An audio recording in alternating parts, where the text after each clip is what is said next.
Ladies and gents, boys and girls, happy Friday. TGIF. Hope you're all doing well. Chris Phillips here, your host of the Daily Crow of the Spurs Up Show. Appreciate each and every single one of you tuning in. I see Braddock, Xavier, Ethan, Chase, Will Hall, Madison Duncan, Austin Gregory tuning in from Evans, Georgia. What's up? I see Madison is in West Columbia. Appreciate each and every single one of you tuning in. Brennan M as well. Also those in the Big Cock Club Discord. Head over to the TDC Questions channel. The TDC Questions channel. Be sure your questions are answered there. We got a lot to get into here on this Friday, June the 16th, 2023.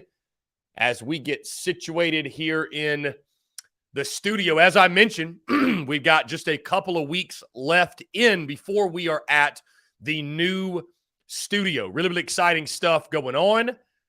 Brendan M., good afternoon to you, my slapdick. What is up? Appreciate it. Appreciate it. I'm not even going to get into the college baseball conversation with my guy Brendan M. today. Not even going to do it as the College World Series begins. I asked this in the BCC, guys. I'll ask you all as well. Are you watching the College World Series, or now that South Carolina is not in it, are you not? Are you done with the College World Series? What's your thoughts on the College World Series? Do you have a pick for your winner? My guy Reese, what's up? Appreciate you. Guys, in case you were wondering who makes us look so cool on social media and who makes our graphics, if you will, my guy Eric Reese, who's in the YouTube chat, does a phenomenal job. Again, appreciate Eric and everything that he does. Again, guys, we are rocking. We are rolling here on this Friday. We got a packed show for you here on the Daily Crow. Third hour, of course, we'll do our Q&A Power Hour. Our second hour, we have my good friend Jake Crane. He will join us in the second hour, and I'm very excited because he will join us via video for the first time, I think, since the football season. Obviously, his last 2 or 3 appearances were just audio, so he will join us via video. And then, of course, this first hour, we got a couple of things to hit on, talking Phil Steele's magazine, and we keep our top 5 series going, talking top 5 receivers, talking top 5 running backs. Really, really good stuff here on this Friday. Again, guys, in case you missed it, next week we begin our SEC team preview series. We've already got conversations lined up with LSU folks, Arkansas, Texas. We're getting some others riled up as well. Going to be a really, really good time, guys. It's over the next week and a half or so, beginning next Wednesday. We will break down all the SEC teams that South Carolina does not play because, of course, when we get later in July, we'll talk our opponent preview series. And so I'll have representatives from schools of every team that South Carolina plays in the 2023 season. So, of course, we'll start with UNC. We'll talk Furman. We'll go Georgia. And we will go down the list of every single team the Gamecocks face off against in the 2023 football season. Lance, what's up, my dude? Appreciate you tuning in. Hope all is well in the Myrtle Beach area. All my Myrtle Beach Gamecocks, my Somerville Gamecocks, Columbia Gamecocks, CSRA Gamecocks, all over. Upstate Gamecocks, of course, all over the place. Appreciate each and every single one of you tuning in. How about this? Just got an order on tsus.store. Somebody ordered a Beamer Rattler 22 shirt. So the 22 shirts are still moving. I think maybe, I was thinking about this the other day. I think I told you guys, that's going to be like a relic, like a throwback piece, truly a vintage piece. I'm somebody that loves, the vintage side of things. And that one of these days is truly going to be a vintage piece, right? We're going to look back in a couple of years. Remember the 2022 season? Remember beating Clemson? Remember beating Tennessee? Remember Spencer Rattler? Remember Spencer Rattler as the Gamecocks quarterback? Right? We're all going to remember that. So, going to be cool to look back on. And, I appreciate Andrew for the order. Really, really good stuff. Anyways, guys, 843-790-3377. Of course, that is the TSUS hotline. You can call that number. You can text that number, whatever you like to do. Would love to hear from you in the third hour in our Power Hour. Again, guys, if you can't call in that third hour, you want to leave a voicemail, go ahead and do so. I will close up the voicemail line, so it will go straight to voicemail when you do call in. Again, guys, I appreciate you all as we continue to navigate through this offseason. But speaking of the offseason, as you all know, I am a preseason magazine junkie, as I have mentioned time and time again. And every summer for the last, I'd say 3 summers, I think it is now, we have had Phil Steele on the show. So I would expect we will have him yet again as we navigate through the offseason. So we'll get Phil Steele on in the month of July. We'll break down his magazine. We'll talk about everything in the magazine, his feelings on the Gamecocks. So again, do not fret.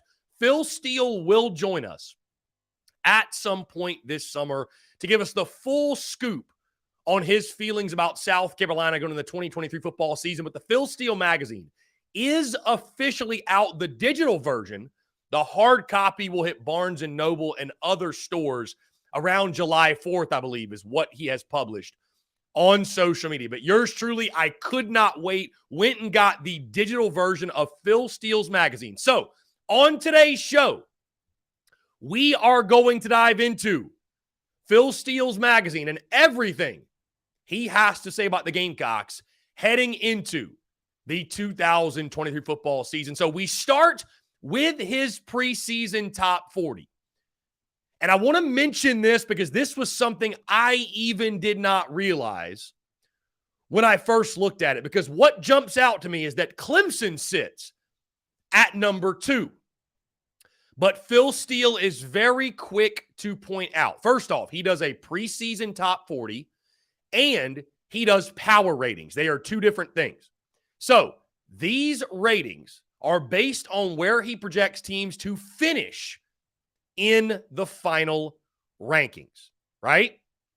So he says they reflect not only talent, but also the strength of schedule and where and how each team should finish the season. Over the past 10 years, 495 of the 576 teams that he has listed in his top rankings have made it to bowl eligibility at an 86% clip. So Phil Steele knows what he is talking about. But when you hear these preseason top 40, this is where he projects teams will finish. So it's kind of confusing because it's a preseason top 40, but it's more so like his projected postseason top 40, if that makes sense. Either way, we will go down the list. At number 1, we'll highlight all the SEC teams.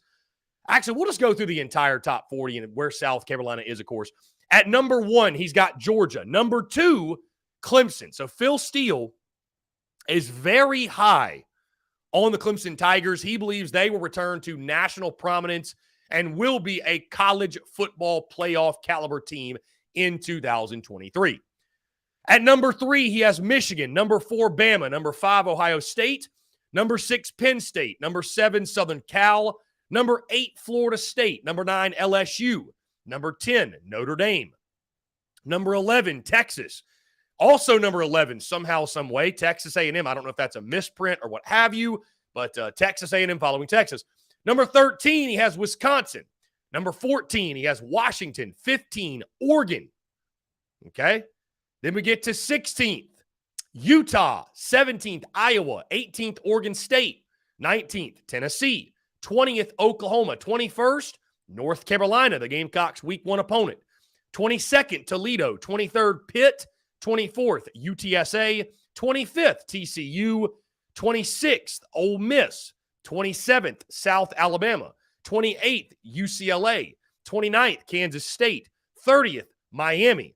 31st, the South Carolina Gamecocks. And here is his short excerpt on South Carolina. The Gamecocks appear to be headed to 6-6 last year, but they knocked both Tennessee and Clemson out of the playoff chase. They have momentum, quarterback Spencer Rattler, and my number 1 special teams unit again. So 31st in his postseason or preseason top 40, which is how he thinks the Gamecocks will finish. He has them 31st. So he has South Carolina finishing this season outside of the top 25. Rounding out the rest of the top 40, he's got SMU at 32nd, Boise State 33rd, Tulane 34th, Kentucky 35th, Air Force 36th, NC State 37th, Illinois 38th, Texas Tech 39th, and Maryland at 40th. So that is your preseason top 40, which is really an indication of the postseason top 40. I think he could do probably a better job of making that clear. But either way, that is how Phil Steele projects teams will finish in the 2023 season. Also, guys, he ranks the Gamecocks schedule. Last year, I believe he said he had it 48th or 49th toughest in all of college football. This year, the second toughest schedule in all of college football. So as we knew, a gauntlet for South Carolina. There's two Gamecocks on Phil Steele's preseason All-American teams. At second team, you've got punter Kai Kroger. And third team, you've got wide receiver Juice Wells. You then look at the All-SEC team. Juice Wells is a first-team wide receiver. Kai Kroger is your first-team punter. So two on the first team. You've got a couple on the third team. Tonka Hemingway, defensive line, defensive tackle specifically. Marcellus Dial at defensive back is on the third team. And then Hunter Rogers, long snapper, is on the third team as well. No Spencer Rattler on any of these All-SEC teams. Xavier Legette is a fourth-team kick returner.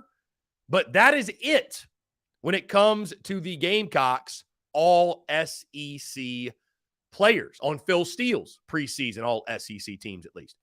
As we look at Phil Steele's SEC forecast, and again, really excited to get Phil on later this summer so he can go through, obviously, we'll walk through these, he'll explain everything, but obviously just wanted to give you an idea where Phil Steele, what he thinks about the Gamecocks and the rest of the SEC going in the 2023 season. As we look at the SEC West, he's got Alabama, number 1, LSU, number 2, Texas A&M finishing in a tie of second with LSU, Ole Miss at 4th, Arkansas 5th, Auburn 6th, and Mississippi State 7th.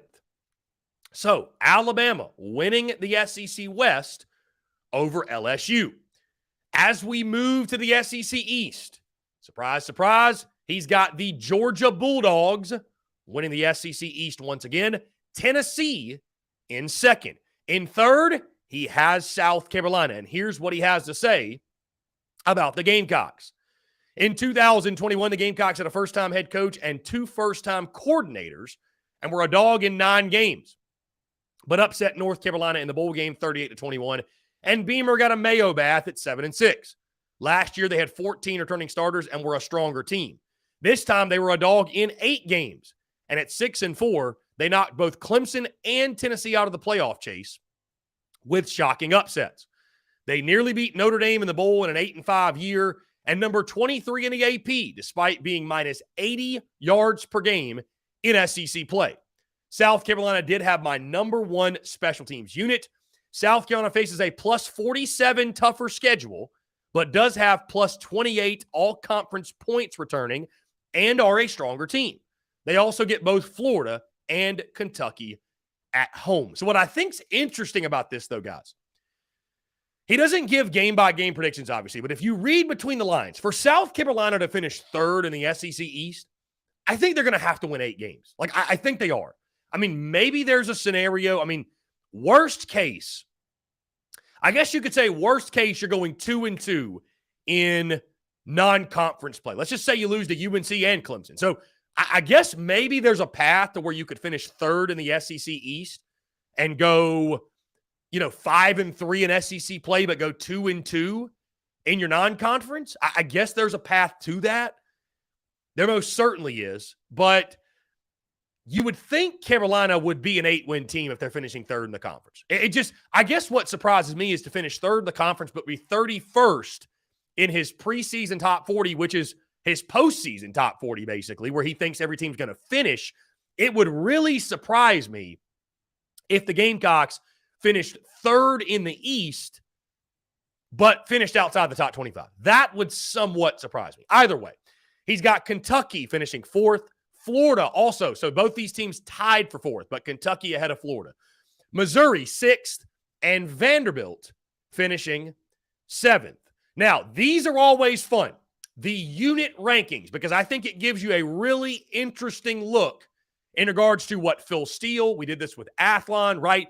What they think about where the position units rank in the conference. Now, I will do this when we get Phil Steele on the airways, but I got to give Phil some hell here. I do, because, like, for example, the quarterback position.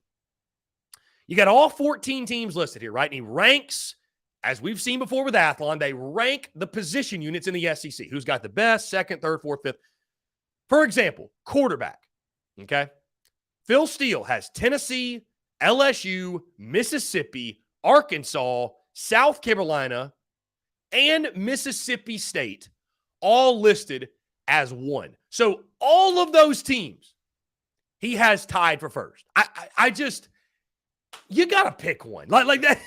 What's the point of doing a ranking? Then he has 4 teams tied for 7th. So he's got 6 teams tied for first, and he's got 4 teams tied for 7th. I mean, how does that work out, right? So anyways, here's how South Carolina stacks up in these SEC unit rankings for Phil Steele. Tied for first at quarterback. Again, what does that really mean, though? You're tied with 5 other teams. What does it mean? South Carolina tied for first at quarterback. 13th in running back. Not a surprise. 8th at receiver. 9th at offensive line. So a little bit higher on the O-line than Athlon was, but still bottom of the SEC. 9th in O-line. 13th in defensive line. 13th in linebacker. So the front 7 is a concern. The front 7, guys, it is justified that the front 7 is a concern. 7th in defensive back. He's got South Carolina number 1 in special teams and 4th in coaching. And here's how the coaching is broken down. Georgia and Alabama are tied for first in coaching. That I can live with, okay? You don't want to pick between Kirby and Saban. Fine, I'd still like you to pick, but whatever. It is what it is. 3rd, you have Texas A&M. Jimbo, you got Bobby Petrino on staff as well. Okay, fine. Then he's got Tennessee, LSU, Ole Miss, Arkansas, South Carolina, and Kentucky, all tied for 4th. Again, Phil. I mean, dude, just make a pick. Just rank somebody, my guy. I understand that Phil Steele, he wants to keep good relationships up because he leans on these coaches for information and what have you, but come on, dude. Either way, I digress. Like I said, guys, when it comes to these, when we're talking about these preseason magazines, I'm not going to go through every single excerpt because, again, it's one of those things. Number 1, we're going to get Phil Steele on the show, and I'm going to get him to go through every single one of these. But number 2, I don't want to spoil all the work they've done. I feel like it's one of those things. This is their work. Go buy the magazine if you want to see everything. But I'm just giving you the highlights of what Phil Steele has to say. So, here is what Phil has for his overall 2023 forecast for South Carolina, okay? This is what he has to say. And there's a full breakdown of offense, defense, but I'm just going to give you the overall forecast. He says this. South Carolina was just 2-8 in 2020. Shane Beamer had no head coaching experience, and his OC and DC did not have any Power 5 coordinator experience. Neither did Beamer, in quotes. The Gamecocks did draw both A&M and Auburn out of the West and Clemson in non-con and figured to be a dog in 8 games. Their Vegas over-under was 3.5 wins. At 5-5, they beat Auburn to get to a bowl, and after a blowout loss to Clemson, upset North Carolina 38-21, and Beamer got a Mayo bath for a 7-win season. Beamer did a great job in the portal, landing quarterback Rattler, tight end Stogner, free safety Reed, and others. Last year, they had a Vegas over-under of 5.5 again, but opened 5-2 with a 4-game win streak and were ranked AP for first time since 2018. They lost to Missouri and Florida, were 6-4, and appear headed to another 6-6 year, but knocked both Tennessee and Clemson out of a possible playoff spot with 2 huge upsets before a close loss to Notre Dame in the bowl. They were minus 80 yards per game in SEC play, had 3 net upsets, and the schedule goes from number 49 to number 2 this year, which are all signs pointing down. Last year, the special teams was the big factor that got them to 8 wins, but this year, the offense should be improved if it plays like the end of last year. Only 10 starters are back, and they are number 82 on my experience chart.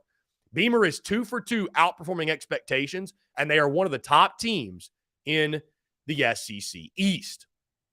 So what really stands out too is the schedule is significantly harder and there's not a ton of experience. And I think the big one, guys, that jumps out to me, and we'll get into this as we get into our position at preview series, which isn't until end of July, beginning of August.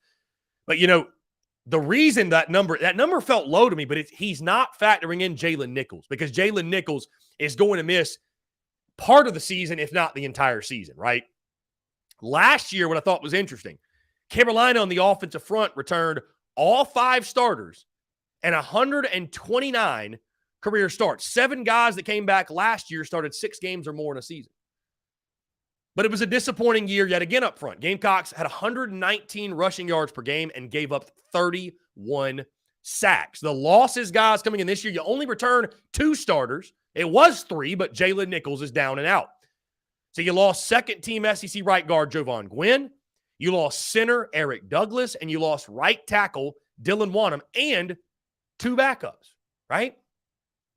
86 career starts is what returns for South Carolina. And here's the thing about Phil Steele's magazine, guys, that I would say stands out above the rest. Phil talks to these coaches one-on-one, right? They go through the depth charts with him and all. So I don't think, in regards to, if you want I think this is going to be your most accurate representation of what South Carolina is going to look like on opening day. Like this is going to be like, when you look at this depth chart, this is coming straight from Shane Beamer's mouth. So I give a lot of credit to these depth charts in Phil Steele's magazine. And that, to me, folks, is what is so interesting. Because I look at the 2023 projected starting lineup. I look at the 2023 depth chart that Phil Steele has set. So this is how he goes on the offense. Of course, Spencer Rattler under center, Juju McDowell at running back. Here's where it gets really interesting, though. Okay? He lists the depth chart in a 3 wide receiver set with 1 tight end. Here are your starting wide receivers. Juice Wells, Xavier Legette. Those are both expected. Who does he have starting in the 3rd wide receiver spot? Nicholas Harbor. Nicholas Harbor is listed as a starter in his depth chart. And you have to think, again, these are direct conversations with Shane Beamer. So, maybe I was wrong. Maybe Nicholas Harbor is going to be seeing the field a lot sooner than any of us, or at least me, at least yours truly, expected. So, Nicholas Harbor listed as a starting wide receiver. Trey Knox listed at tight end. On the offensive line, Vershawn Lee at center, Trey Jones at right guard, Nick Gargiulo at left guard, Ja'Kai Moore at right tackle, and Sidney Fugar at left tackle. Of course, Mitch Jeter listed as your starting kicker. On the defensive side, the Gamecocks go like this on Phil Steele's projected starting lineup, his depth chart, if you will. Jordan Strawn at one defensive end, Huntley and Hemingway in the middle, and Tyreek Johnson at the other defensive end. I'm not sure. Let's see. Based off what I'm seeing, guys, I don't think his depth chart.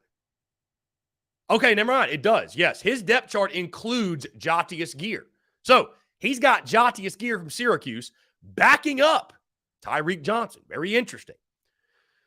At the linebacker position, he's got Debo Williams at the weak side linebacker, Stone Blanton at middle linebacker. In the secondary, at nickelback, David Spaulding. At the corners, O'Donnell Fortune and Marcellus Dial. At the safeties, Nick Imawari at the strong safety, DQ Smith at the free safety, and Kai Kroger as your starting punter. But again, guys, the big thing that sticks out there, Nicholas Harbor listed as a starter on Phil Steele's depth chart. That is very, very interesting. That is very interesting. As we look at some of the other things on this second page, the schedules included 2023 returning starters, 6 on the offensive side, 4 on the defensive side. You return 37 lettermen, 13 on offense, 20 on defense, 4 on special teams. You lost 31 lettermen. What's really interesting, he lists against the spread numbers. for Shane Beamer, okay? 15-11 against the spread in the first 2 years. As a home favorite, the Gamecocks are 5-2. Home underdog, the Gamecocks are 4-3 against the spread. Get this, guys, as an away favorite, the Gamecocks are 2-0. So when the Gamecocks are favored on the road, they win, or they cover the spread at least. As an away underdog, Gamecocks are 3-4. In conference, South Carolina in the SEC is 7-9. This is all coming under Shane Beamer, of course. In non-conference, how about this? In non-conference, South Carolina is 8-2 against the spread and coming off of a straight-up loss. So when South Carolina loses a game, the following week, they are 7-3 against the spread under Shane Beamer. So South Carolina has been pretty good. They've been a pretty good team to bet on, especially coming off of a loss. They bounce back and typically bounce back in a big way. Now, some of the things I love here are the little tidbits, the stats, if you will, that Phil Steele includes in the schedule. Just going down the list. North Carolina, he mentions that South Carolina has won 7 of the last 9 meetings. Get this, 4th time in the last 11 years that these two teams open up against each other. Gamecocks are 2-0 straight up in openers under Shane Beamer. And again, like we mentioned, 8-2 against the spread in non-conference play. So the Vegas numbers tell you that there's a very good chance the Gamecocks, with the spread being 1, don't just cover the spread, but win that game straight up. Looking down some of the others, you look at Georgia. Carolina's lost 3 of their last 4 3 of their last 4 road openers. They've lost 3 of their last 4 road openers. So, get this. Gamecocks are 6-2 against the spread versus SEC West foes, including 4 outright upsets. How about that? They mentioned that when talking about the game against Mississippi State. Speaking of the Tennessee game, here's a stat for you. Carolina's just 3-18 all-time in Knoxville, but 2 of those wins came in the last 6 trips. So Tennessee did a lot of their damage against South Carolina back in the 90s, if you will. As we all know, the first win in Knoxville didn't even come until 2005. Another fun stat, Shane Beamer's 8-8 against the spread as an underdog, but they've pulled 7 outright upsets. Okay? Again, continuing down the list, like I said, guys, there's a ton of stats here. Ton of different things. How about this stat in the South Carolina-Missouri series? The under is 9-2 in the series. This goes all the way back to the first meeting. So the under is 9-2 in the series with an average combined of 46 points per game in the meetings between South Carolina and Mizzou. So, you'd probably expect another low-scoring game this year with Missouri's defense being, I think, one of the best in the SEC. Continuing down the list, let's see. Gamecocks, of course, against Texas A&M. They've lost all 4 meetings at College Station. Gamecocks are 2-2 against the spread. South Carolina has lost their last 5 trips to SEC West foes by 22.6 points per game and 0-5 against the spread. So all the last 5 SEC road trips against West teams have gone very, very poorly. Very, very poorly. You look at Jacksonville State, South Carolina's 4-0 against the spread, or straight up and against the spread, versus group of 5 foes under Beamer. Entering 23, South Carolina's covered 7 of the last 8 as a double-digit favorite. Let's see. South Carolina against Vandy won 13 straight meetings on a 7-1 against the spread run against Vandy. Wow, Gamecocks have been really good against Vandy. Not only they beat Vandy, but they've blown them out. Gamecocks have put up over 200 rushing yards in 8 of the last meetings, which is insane because Phil also mentioned in this preview, South Carolina's had 1 1,000-yard rusher in the last 9 years. So Carolina has not ran the ball well. Kentucky, Carolina's 2-7 straight up and covered twice in the last 10 meetings, but they did pull out their outright upset last year. 5 of the last 6 meetings have been decided by double digits. So it's typically a blowout against Kentucky. That's interesting. And then finally, Clemson, guys. You look at this against some interesting stats. The home team is 1-4 straight up and 0-5 against the spread in the last 5 matchups. Interesting stuff. Anyways, guys, there's tons of stuff. There's tons of stats, if you will. Phil Steele's 2023 college football preseason magazine, and that is his breakdown and his thoughts on the Gamecocks entering the 2023 football season. Guys, that being said, we're going to jump into our first break of the day. On the other side, we'll keep the conversation rolling here on this Friday. You're tuned in to the Daily Crow. Attention all Gamecock seafood lovers. Are you tired of searching for the freshest seafood in town?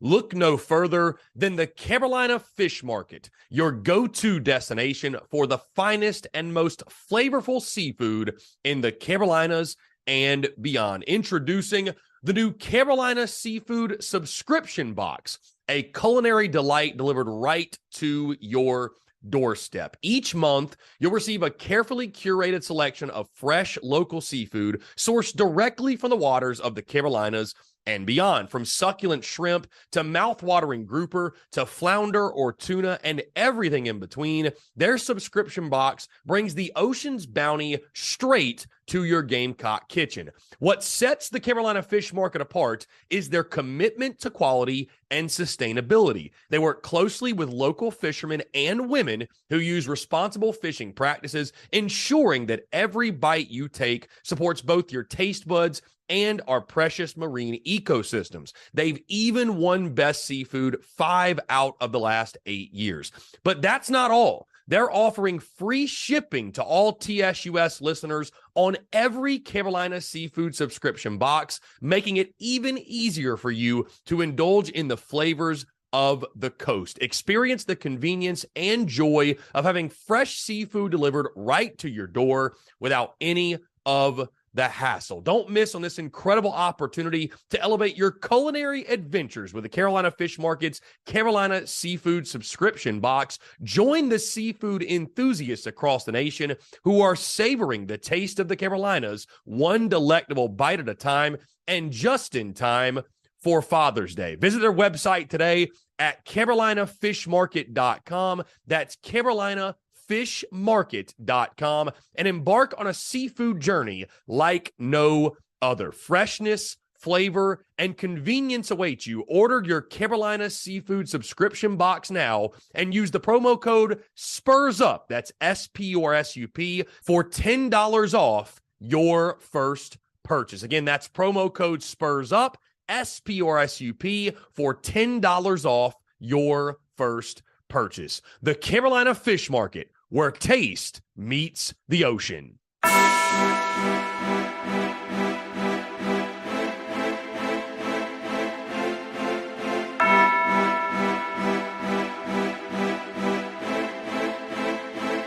Muscle Dougie, ho.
All right, guys, we're back here on this Friday, June the 16th, 2023. Going to appreciate each and every single one of you tuning in. Thank you all so much for the continued love and support, guys. Really excited for what we've got just around the corner with our SEC team previews upcoming next week.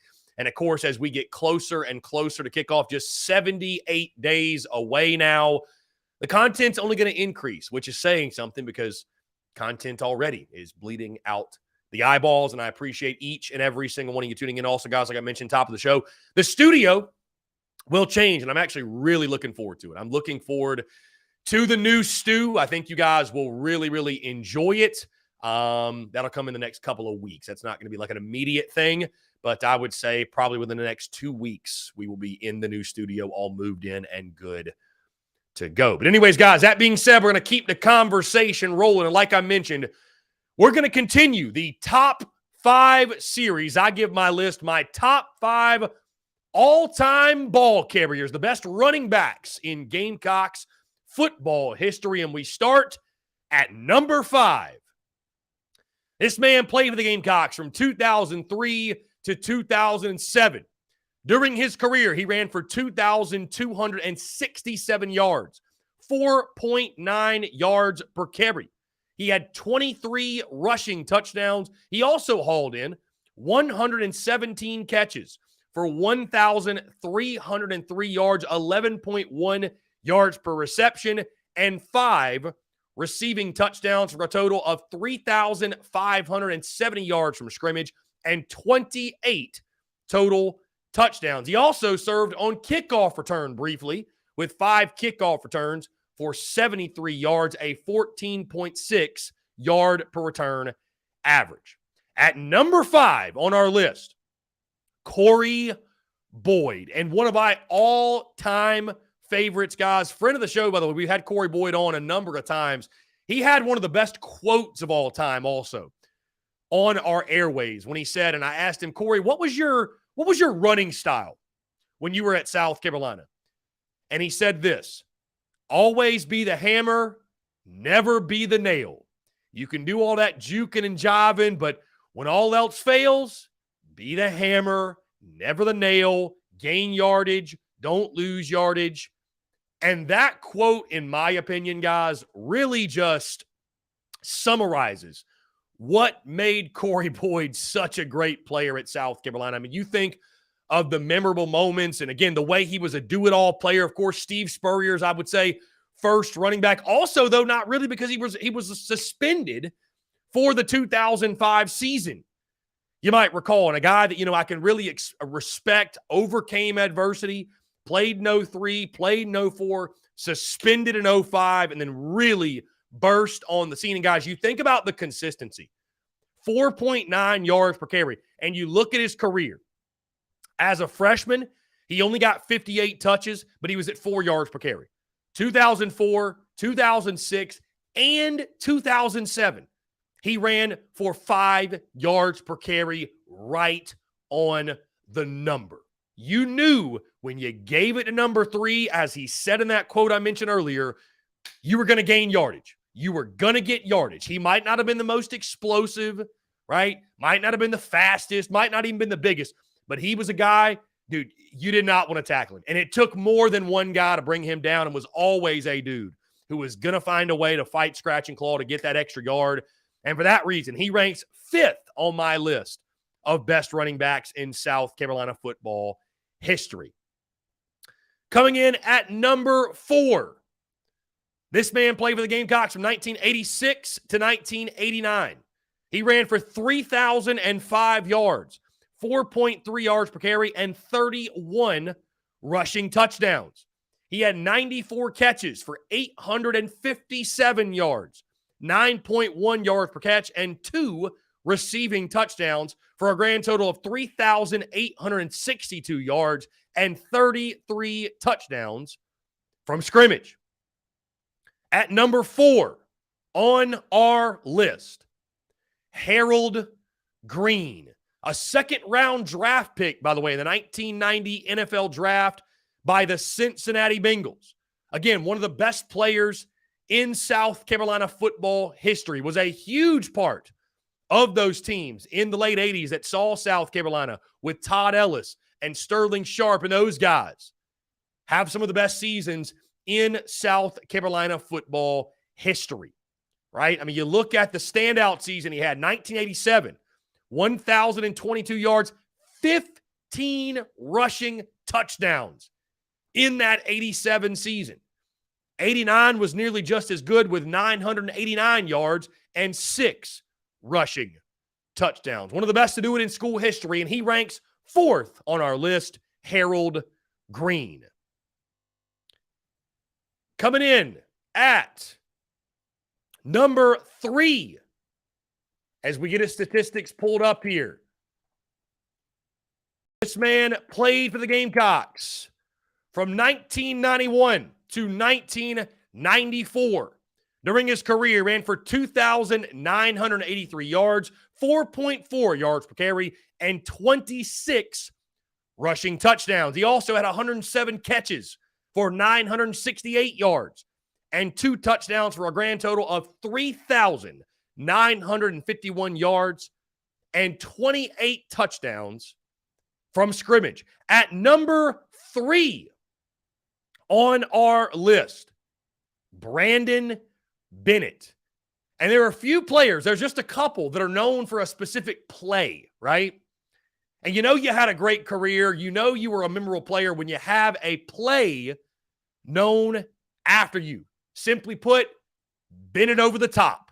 And your mind goes back to Georgia, to Athens, 1992. Steve Tannehill and that crew leading the Gamecocks, or excuse me, 93 it was. My apologies. 93, leading the Gamecocks between the hedges.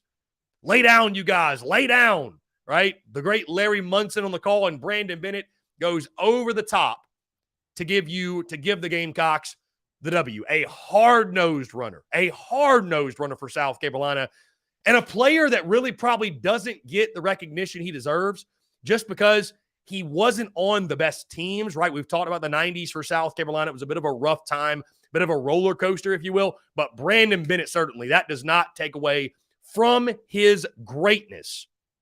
One of the best running backs in school history. So at number 3 on our list, Brandon Bennett. Coming in at number 2, he played for the Gamecocks from 2010 to 2012.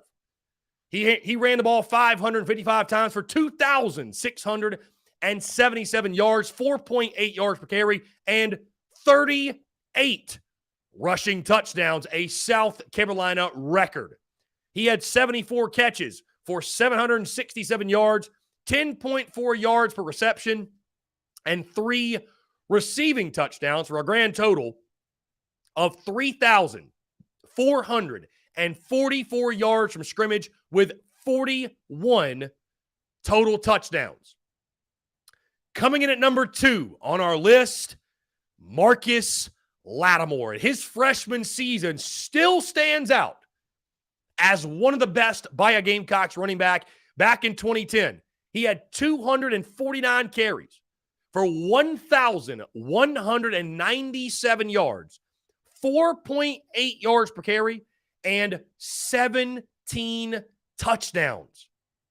Also 29 catches for 412 yards, 14.2 yards per reception, and 2 touchdowns. 19 total touchdowns from scrimmage in his freshman season. Guys, the craziest part is this. He only played in 29 total games in his 3-year career because of injuries. We all know the injuries that happened in 11 and in 12. In 11, he only played in 7 games, had 818 yards in those 7 games and 10 rushing touchdowns. And in 2012, he played 9 games.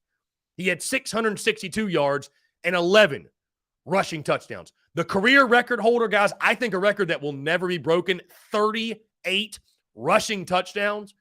And you just, maybe the greatest what if in college football history. Certainly, I think the greatest what if, or one of the greatest what ifs in South Carolina football history. What if Marcus Lattimore did not get hurt? What if Marcus Lattimore stayed healthy throughout his 3-year career? Because you think about it, the numbers would be, he may be considered the best running back of all time. He may be considered the best running back in school history. Also, I think what you have to factor in when it comes to Marcus Lattimore is the impact that he had on South Carolina football, right? In regards to that time that he came in, 2010, guys, I'll never forget 2010. I was at the season opener. You might recall it was a Thursday night against Southern Miss. That's who the Gamecocks played in that 2010 season to open it up. And I remember being in there in the stadium with my dad, and Marcus Lattimore scores a touchdown, his first career touchdown. And I remember looking at my dad and saying, Dad, I think we're going to see a lot more of those over the next couple of years. But little did I know, little did we know what was to come, the greatness that was Marcus Lattimore. Of course, the rest is history. 2010 Georgia, when he breaks like 40 tackles in that ball game, all of the great wins he helped lead South Carolina to. I mean, it goes without saying, his greatness, you just say the name Marcus Lattimore, and it's understood. And again, he is number 2 on our list. And finally, coming in at number 1, the greatest running back in school history. He played for the Gamecocks from 1977 to 1980. During his career, he carried the football 927 times for 5,091 yards. He had 3 straight 1,000-yard rushing seasons in 78, 79, and 80.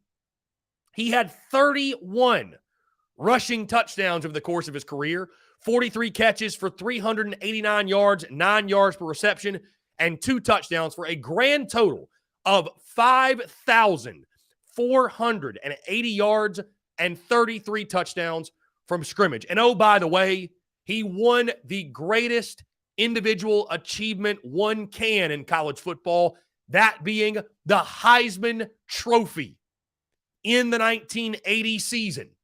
At number 1 on our list, and hands down the greatest running back in South Carolina football history, a man who was enshrined outside of Williams-Brice Stadium, George Rogers. And guys, you win the Heisman Trophy, that right there alone sets you apart from the rest. And guys, just to put George Rogers' greatness into context, he had 27 100-yard games during his 4-year career. That is as many as Marcus Lattimore, Brandon Bennett, and Corey Boyd combined. Let me say that again. 27 100-yard games during his career.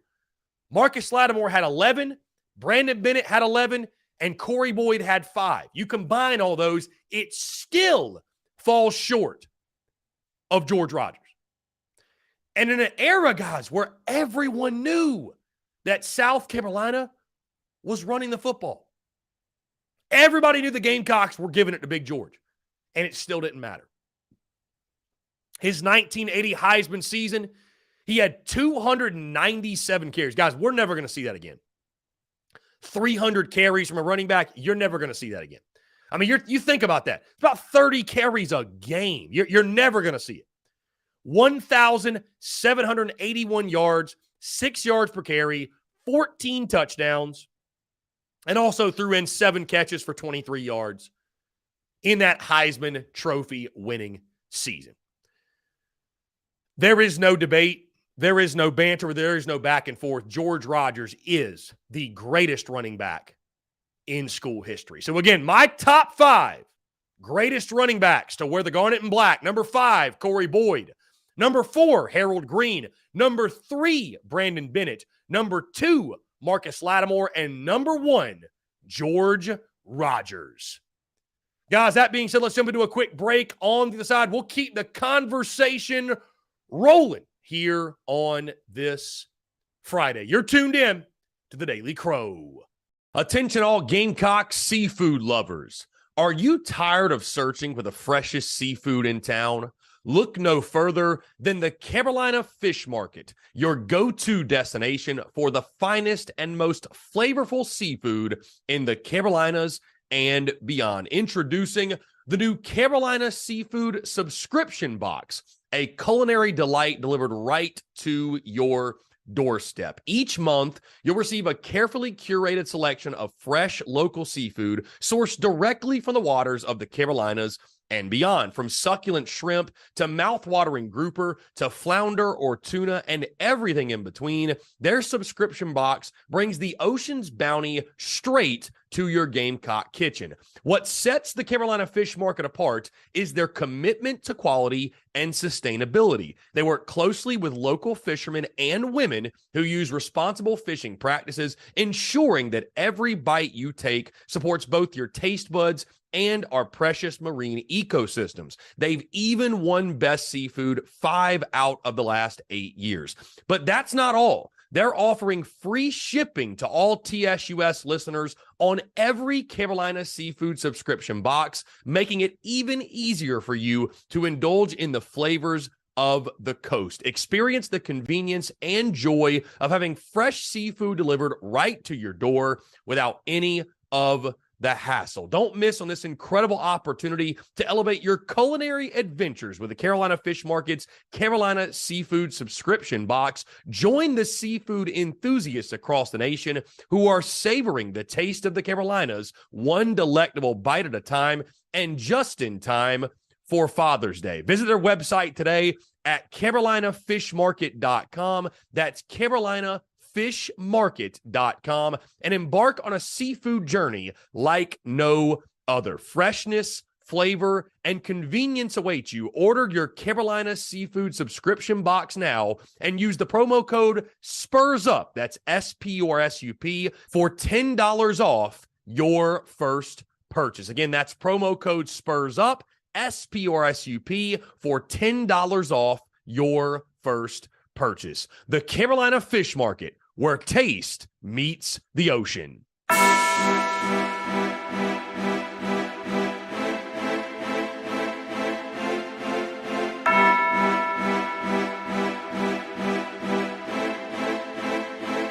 Muscle Dougie, ho.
All right, guys, we're back here on this Friday. I apologize that I was looking up some stats going into our next segment. So that's why you guys get a great view of my forehead there. But either way, appreciate each and every single one of you tuning in here on this Friday.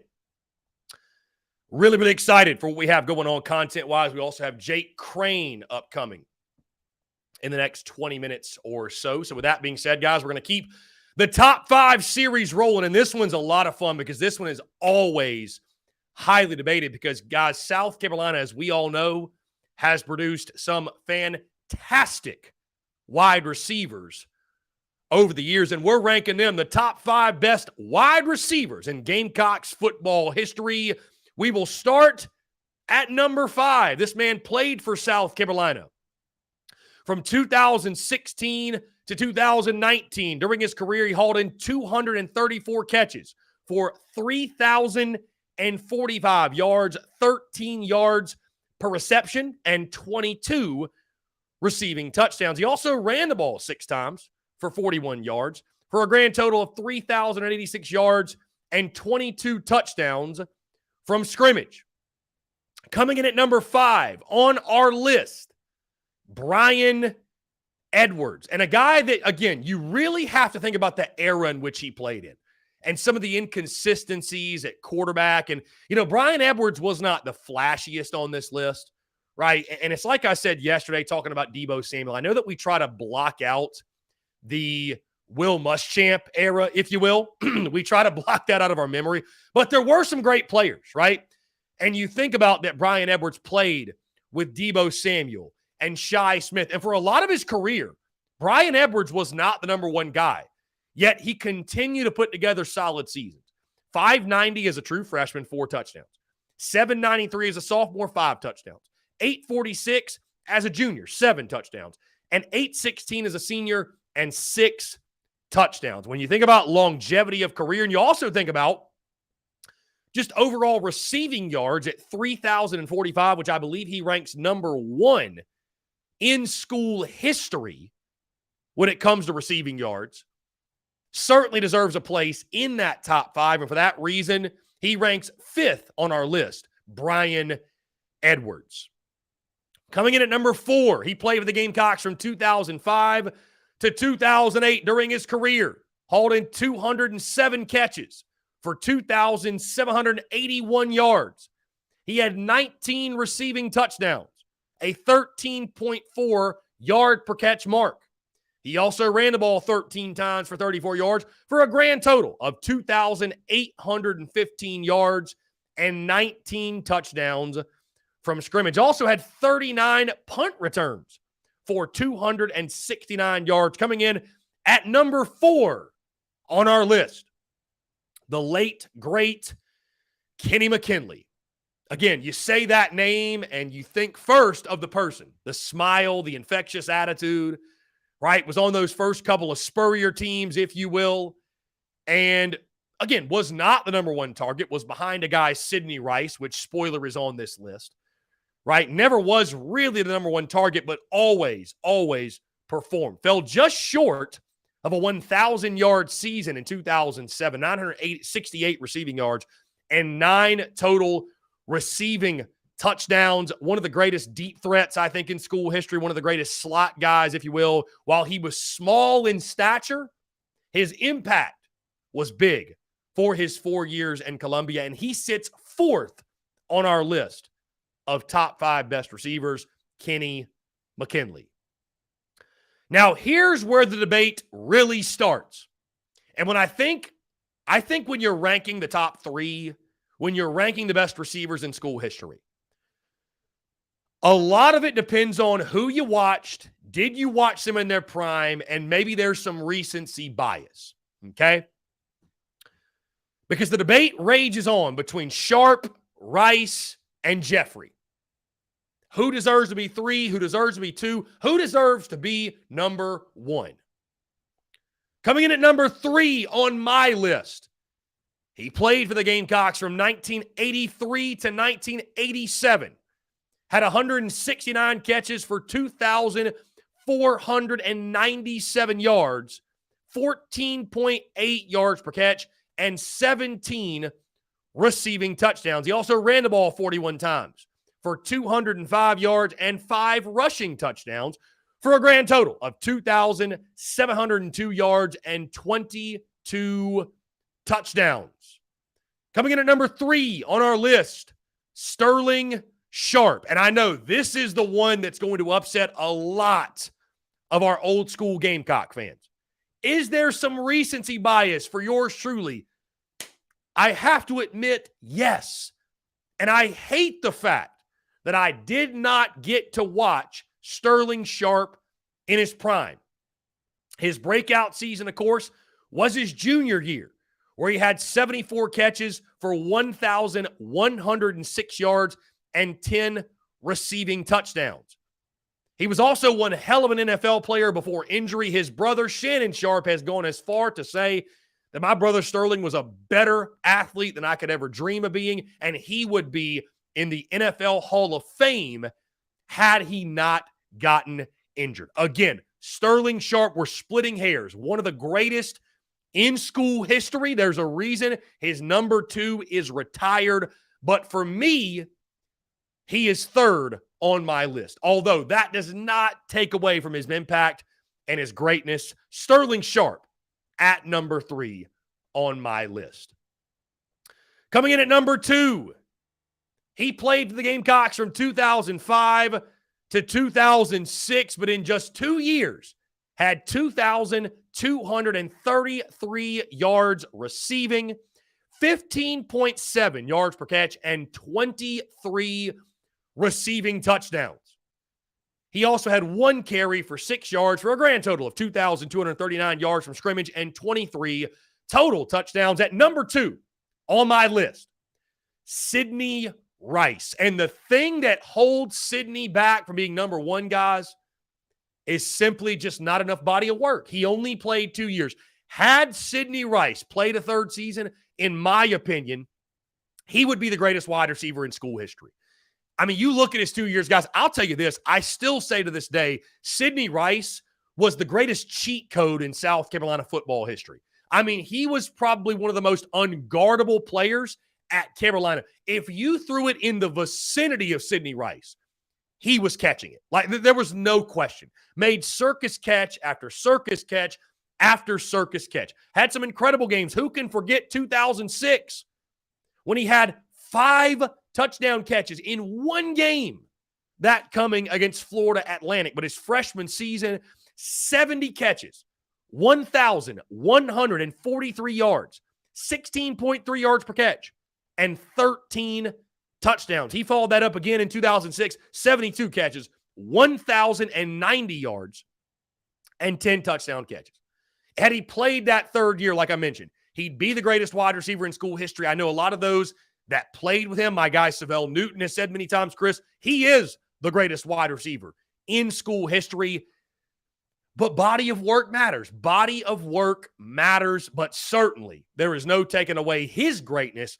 Steve Spurrier's first go-to guy at South Carolina, and he is number 2 on my list, Sidney Rice. Which brings us to number 1. He played for the Gamecocks from 2009 to 2011. During his career, he hauled in 183 catches for 3,042 yards, 16.6 yards per reception, and 23 touchdowns. At number 1 and the best wide receiver in school history, Alshon Jeffrey. While Sidney Rice may have been the most unguardable, I don't think there was a more clutch or a big game or a big catch, a better big game, big catch wide receiver than that of Alshon Jeffrey. I've never seen one in the Garnet and Black.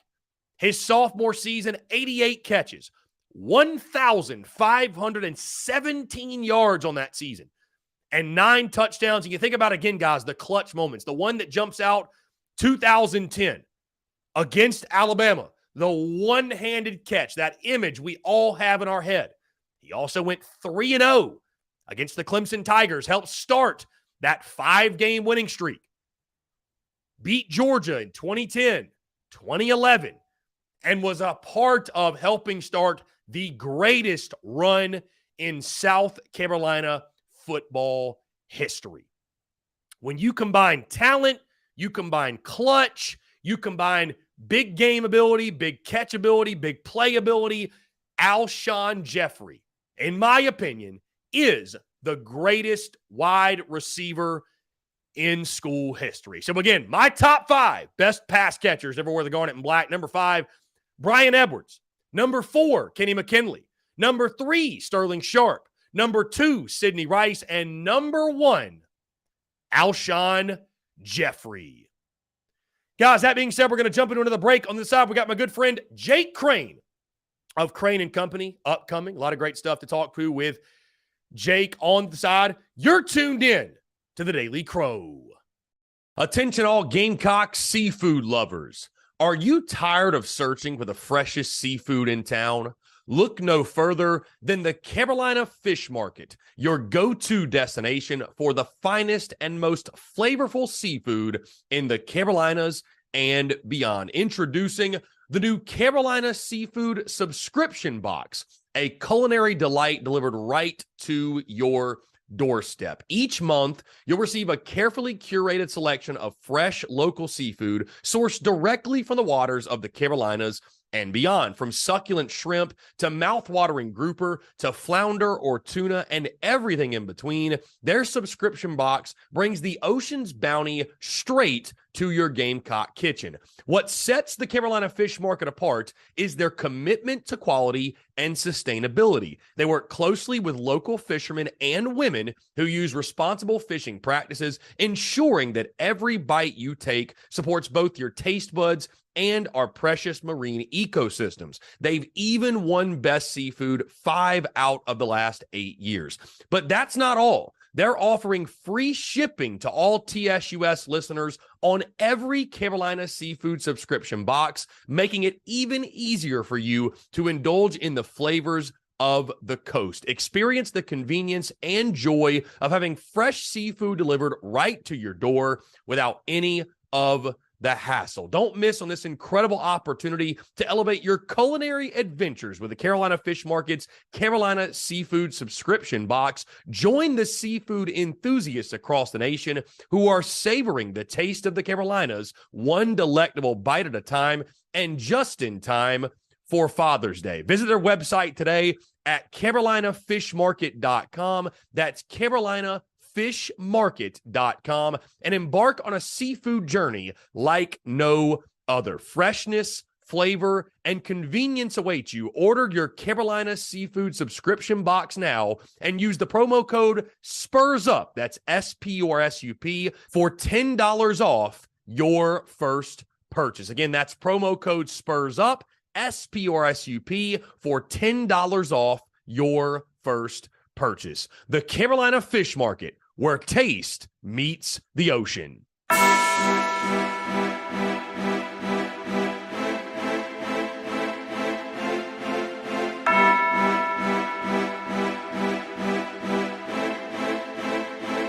Muscle Dougie, ho.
right, guys, we're back here on this Friday, June the 16th, 2023. Appreciate each and every single one of you tuning in. We will continue, as I mentioned, with the top 5 series next week. We'll plan on wrapping that up by middle of next week as we get into our SEC team previews. Really excited for that. Also, of course, in the next couple of minutes, we have Jake Crane upcoming to talk about the 2024 SEC schedule and some other things as well.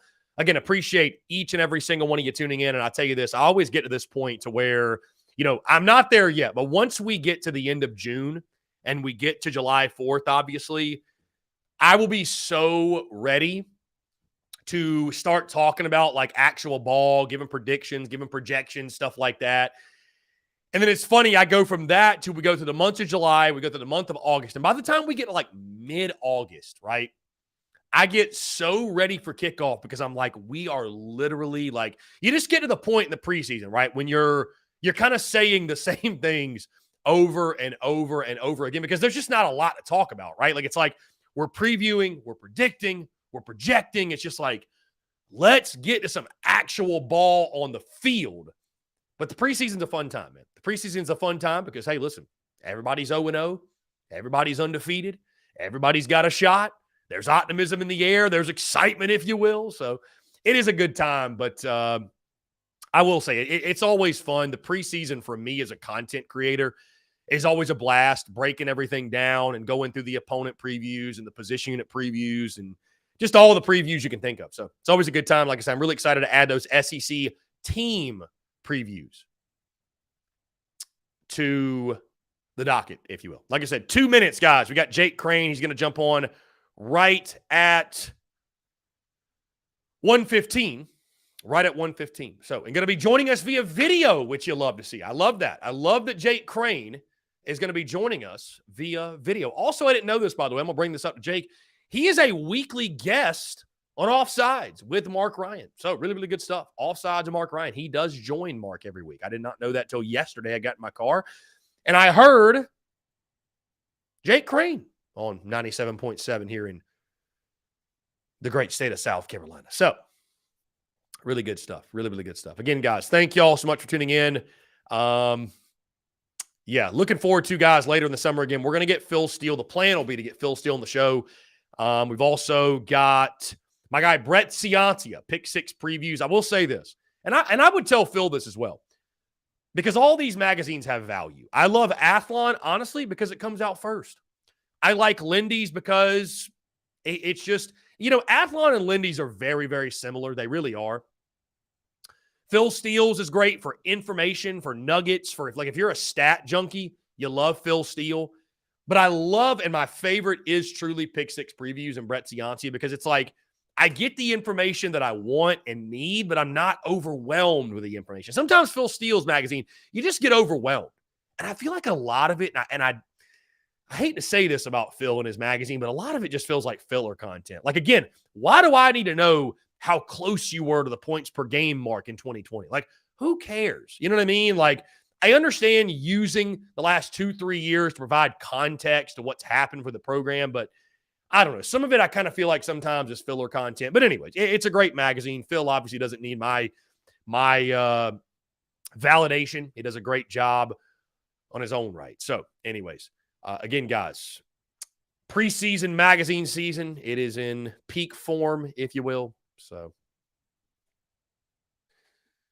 let's see. I'm going to pull this up too. Do y'all have a pick for the College World Series? I'm going to ask Jake who he's got. Do you guys have a pick for the College World Series? The games begin today, 2 o'clock, actually. Oral Roberts and TCU plays at 2. Virginia, Florida tonight at 7. Then tomorrow you got Wake Forest and Stanford at 2. And LSU and Tennessee at 7. That'll be a great game. LSU-Tennessee will be a fantastic baseball game. Sunday, you got games at 2 and 7. The loser of Game 1 and Game 2, and then the winners of Game 1 and Game 2 will play each other as well. So, again, we are waiting on Jake Crane. He is somewhere.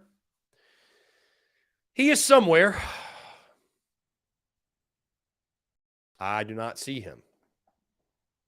He says, "Do you see me?" I said, "I don't see you." Try to send him the link again.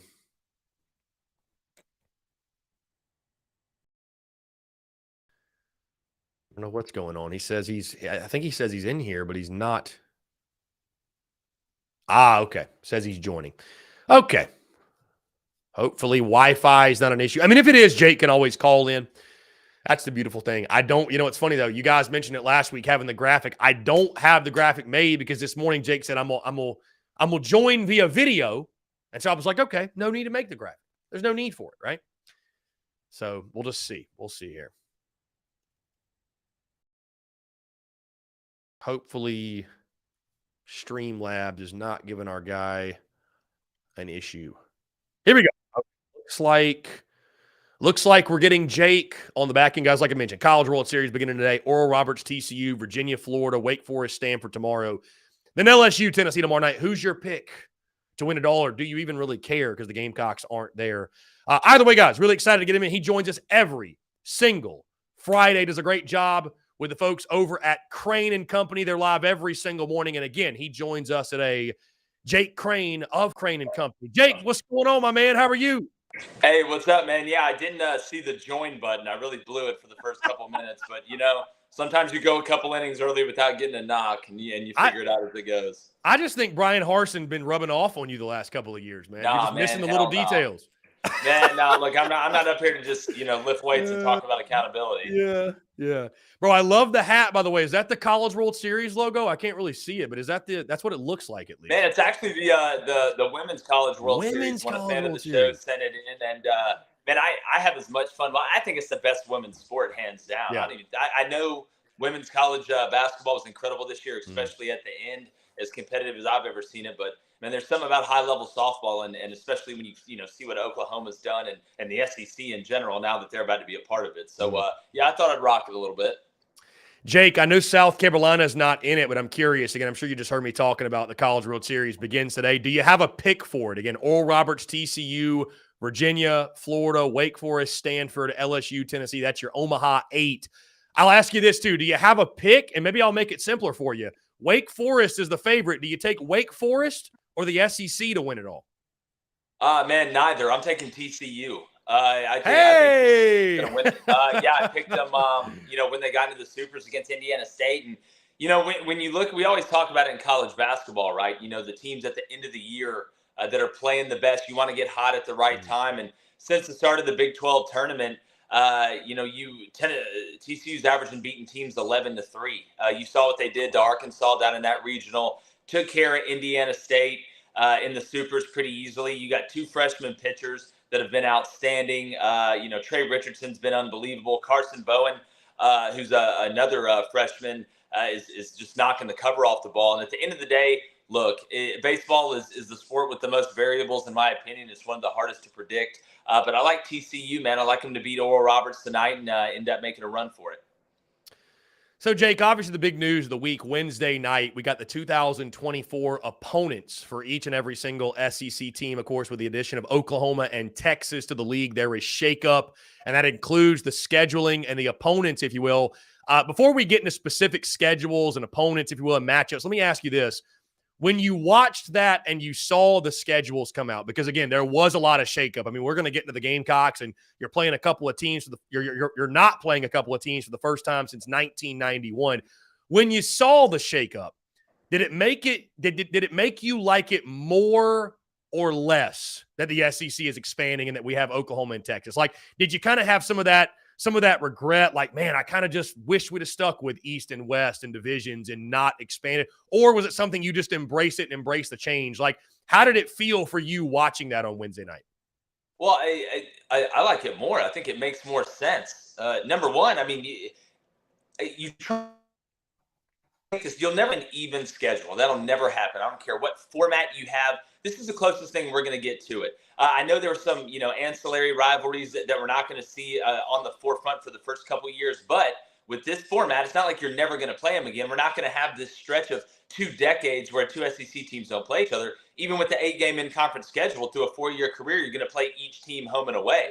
And at the end of the day, no divisions means the 2 best teams, which I'm going to say this again, the 2 best teams are going to play in the conference championship game. Isn't that what we want?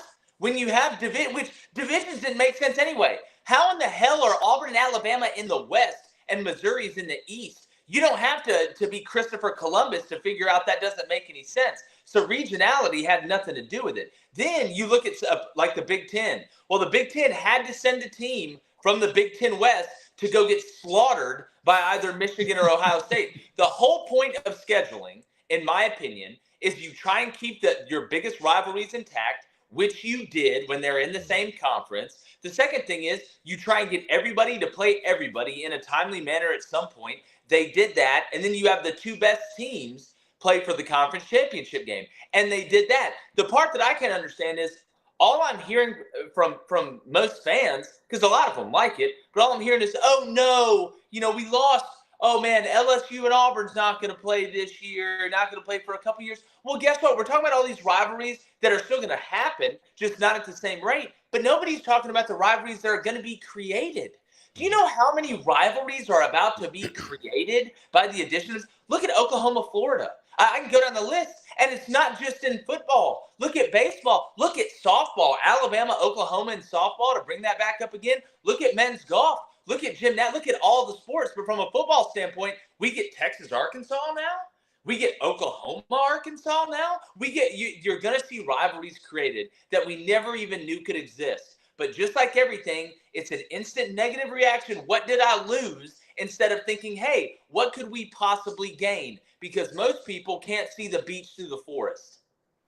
And I do agree with you, Jake. Most of the times we see it, all things in life, not just sports. Change is met with resistance. And I think that's kind of how you can tell, though, about a person. Do you embrace change, roll with the punches, see the positive in it? You can tell who's glass half full, glass half empty, right, based on reactions to change. So I do agree with you there. And I want to say this, though. Yeah. I want to say this, though, Chris. Not all change is equal. Right. I mean, there's some things that I'm going to disagree with, but how can you sit there if you're going to take all bias out of it? All right. And this rarely happens in the corporate world and the big business world of any kind, where the sensible and common sense decision was the exact same as the monetary and financial decision. This was the best decision the SEC, and they're going to go to 9 games after 2024 once you get through some of these non-conference and they figure out the money with ESPN and adding that extra game, because it's a bargaining chip. All right. So again, I think it's a great thing for the conference. I think 4 years from now, people are going to be applauding Greg Sankey for this, because it does make the most sense in both buckets, and that rarely happens.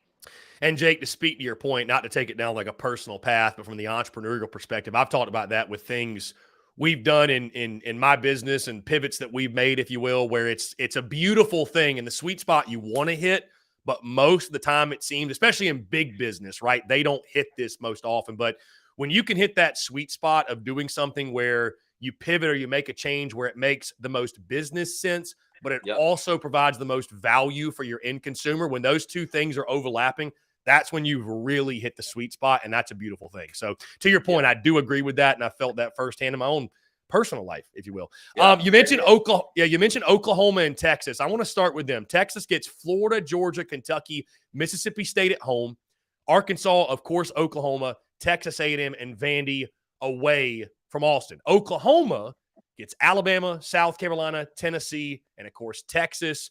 And then on the road, they get Auburn, LSU, Ole Miss, Mizzou. You know, it's funny, of the last couple of years, you know, sometimes on social media, you'll see kind of like the 8-4 jokes and like, wait till you get to the SEC.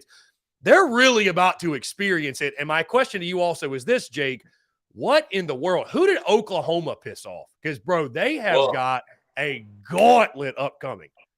Well, I feel like there's like a backdoor kind of, hey, listen, y'all let us merge this Longhorn network into the SEC network, and we'll give y'all a more favorable schedule than Oklahoma early. But in reality, you know, I think it's kind of how the chips fell. And here's what I say to Texas and Oklahoma fans. Look, I get being confident, okay? I'm a fan of an SEC school. We wake up in piss confidence. That's what we do. That's what separates us from other conferences at the end of the day. But and I respect it. You don't want to come in scared. I'm not going in anywhere scared. But there's a common misconception about the SEC. People say, oh, well, it's top heavy. Oh, the hardest part about playing in the SEC isn't the one-off of having to play Georgia or Alabama right now. The hardest part about the SEC, and any coach in the league will tell you this, is the gauntlet week in and week out. Outside of Vanderbilt, and look, they're trying to come up. I don't want to disrespect them too much, but outside of that environment, every time you go on the road, it's not easy to go win at Ole Miss. It's not easy to go win at Missouri. And that's not even talking about LSU and Tennessee and all these other places. That's the common misconception. Oh, well, it's Georgia and Bama and everywhere else. So, I talked about this on the show the other day. So in the NFL draft last year, if you take Georgia and Alabama out of it, just take them out of it, the SEC still had 10 more players drafted than the whole Big 12, 12 more than the whole ACC, and 15 more than the whole Pac-12. So that argument, it just sucks, and you don't understand it. It's like being in a fight, right? People say, oh, I can fight. We'll know when you can fight when you get in a fight, when you experience it. And until you come into this conference and you go through week by week by week by week, and it's just punch after punch. It is an absolute 12-round fist fight. You're going every round to just try and survive. That's why I laugh when all these people and these pundits say, oh, well, you have that one cupcake week. Well, guess what? When you have to play these teams in conference, that one cupcake week saves your life, basically. And I said on the show, and we talked about this with Josh Pate, what's the difference between playing Alabama State and UNLV? What's the difference? You beat one by 40 and the other by 50, but you hear this, oh no, well, they're a group of 5 or they're a Power 5. Some Power 5 teams are trash, okay? Some group of 5 teams, and people say, oh, well, don't play the group of 5. Well, you know who counts on that? The group of 5. How the hell is the group of 5 team ever going to make the playoff if they don't play a Power 5 team? That's a big money game for most of them. So unless you're going to add an extra bye week, which I'd be a fan of, but I think about things from a coaching perspective. I just laugh at people that think you're just going to come into the conference and you can't even win the Big 12. You can't win the Big 12. You think you're going to come here and start running shop? What did DeMarcus Cousins say when Brittany Griner said that she could be a top 10 center in the NBA? He said, look, this ain't a walk in the park over here. It's not. This isn't a walk in the park over here. It's just, and you will learn. That's not saying you won't win a couple games you shouldn't. That's not saying that you won't have a good year. But to think you're going to come in here and just take your shirt off and start flexing in front of everybody and start slapping people around? No. That's not how this works. But you will find out, and then you will adjust. So that's the way I feel about it. And Jake, I think what's interesting, you speak on, I think we all know it's coming, right? The 9-game conference scheduling and the expansion, if you will, and the continued changes with Texas and Oklahoma here. Obviously, I heard something yesterday that I thought was really intriguing, that it said, fans of SEC teams almost have to get to a point of embracing that you're going to lose a game. Like it just, nobody's going undefeated, like most likely. I mean, maybe I'll eat my words, but it'll be about when the playoff expands, like you can have a really, really good year getting the playoff and be a 3-loss team. Like that's going to be the new reality because of the depth of the league and the continued expansion. And, I just think that's interesting. I mean, again, I'm not saying we're going to have a pair of 3-loss teams playing in the SEC championship, but because of the expanded playoff, I think it brings more teams into the mix and keeps more fan bases interested for the long haul, where before, obviously, college football, you lose one game and it's like, man, we're just out of it. We're done. Season's over. If the national title is your goal, now with the expanded playoff and the expanded SEC, I don't know, to your point, Jake, I just think, the point I'm making is it's just going to be a lot of quality teams beating up on each other. I mean, I think that's what we can expect moving forward.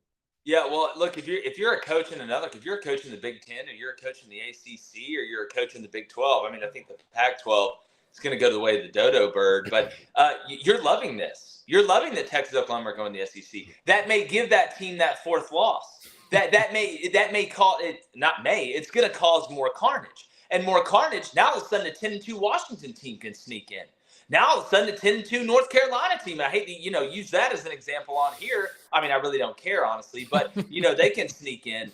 And then on the other side, and this is what I saw when I heard the argument from some of the schools in the SEC, they didn't want to go to a 9th game. It's, oh, we're trying to get to 6-6 and get in a bowl game. Like, what? That's your mindset? Like, your mindset is, oh, outside of Vanderbilt, like, if your mindset is we're just trying to get 6-6 and get in a bowl game, you ain't going to last long in this league, buddy. Not with the money that's getting pumped into these programs, but I think it tells you a little bit about the mindset of some of these schools. To me, I want somebody that wants the smoke. I want a coach that says, you know what? I want to go win I'm not just satisfied with us being good enough for me to keep my job. I want that standard to be raised. I want people to expect greatness out of us. And to expect greatness, you have to show them greatness. They have to get used to greatness. But the part to me, too, that I think it's a win-win is, the term you're going to start hearing, and we hear this in college basketball all the time, is what? Bubble team. Bubble team. Well, if you had that 9th conference game, and what do bubble teams need in college basketball? Let's just use this example. What do they need down the stretch? You need quality wins to control your own destiny. I don't want to have to rely on somebody else losing or somebody else pulling an upset in a conference tournament for me to be able to get in. I want to control my own destiny. How do I do that? I need wins against quality opponents that are going to get me in. It's just like any good player in baseball. Hit the ball to me. Please hit the ball. In football, throw the ball to me in the biggest moments. I want to control it, because if I control it, at the end of the day, I'm either going to do it or I'm not going to do it, and I can go to sleep at night with that. Jake, let's get into some of these schedules specifically. I want to start, of course, you're an Auburn man, so let's start there. Arkansas, Oklahoma, A&M, and Vandy at home. On the road, you got Bama and Georgia, Kentucky and Mizzou. Your thoughts on that slate for the Auburn Tigers and Hugh Freeze going into year 2 of this thing. Yeah, I got Brian Harsin on the mind for some reason. I got to get out of that. Yeah. No, yeah, please keep him on your mind. Don't put him on my mind. Here's what I laugh at. Like, Auburn's had the hardest schedule. Like, we had to play our 2 biggest rivals are Bama and Georgia. Yeah. Like, now we don't have to play LSU. Are you kidding? Thanks. Appreciate that. We get Vandy. We'll take that. Right when I saw the schedule, I was like, all right, sign it. Sign the paper, Hugh. Sign it right now. Sign the paper. We agree 100%. We're used to this. I mean, look, I'm dead inside. I'm an Auburn fan. You can't kill what's already dead, all right? All you did was take LSU off the schedule, and I'm fine. I'm fine with it. I'm fine with only playing them, 2 out of every 4 years or whatever it's going to be. So I thought it was good. It's easier than it has been. Thank God. And then you look at, I would say the toughest and the easiest schedules, and you can tell me if you disagree, Jake. I feel like Florida, especially when you factor in their non-conference in 2024 with Miami, UCF, and Florida State, they play 11 Power 5 teams. Those 3 non-conference, along with Kentucky, LSU, Ole Miss, A&M at home, Georgia, Mississippi State, Tennessee, and Texas on the road. I think that stands out as the most difficult schedule. And the easiest, I look at Texas A&M. And I say easiest, right? There's no easy schedule in the SEC, but most manageable, I'll say.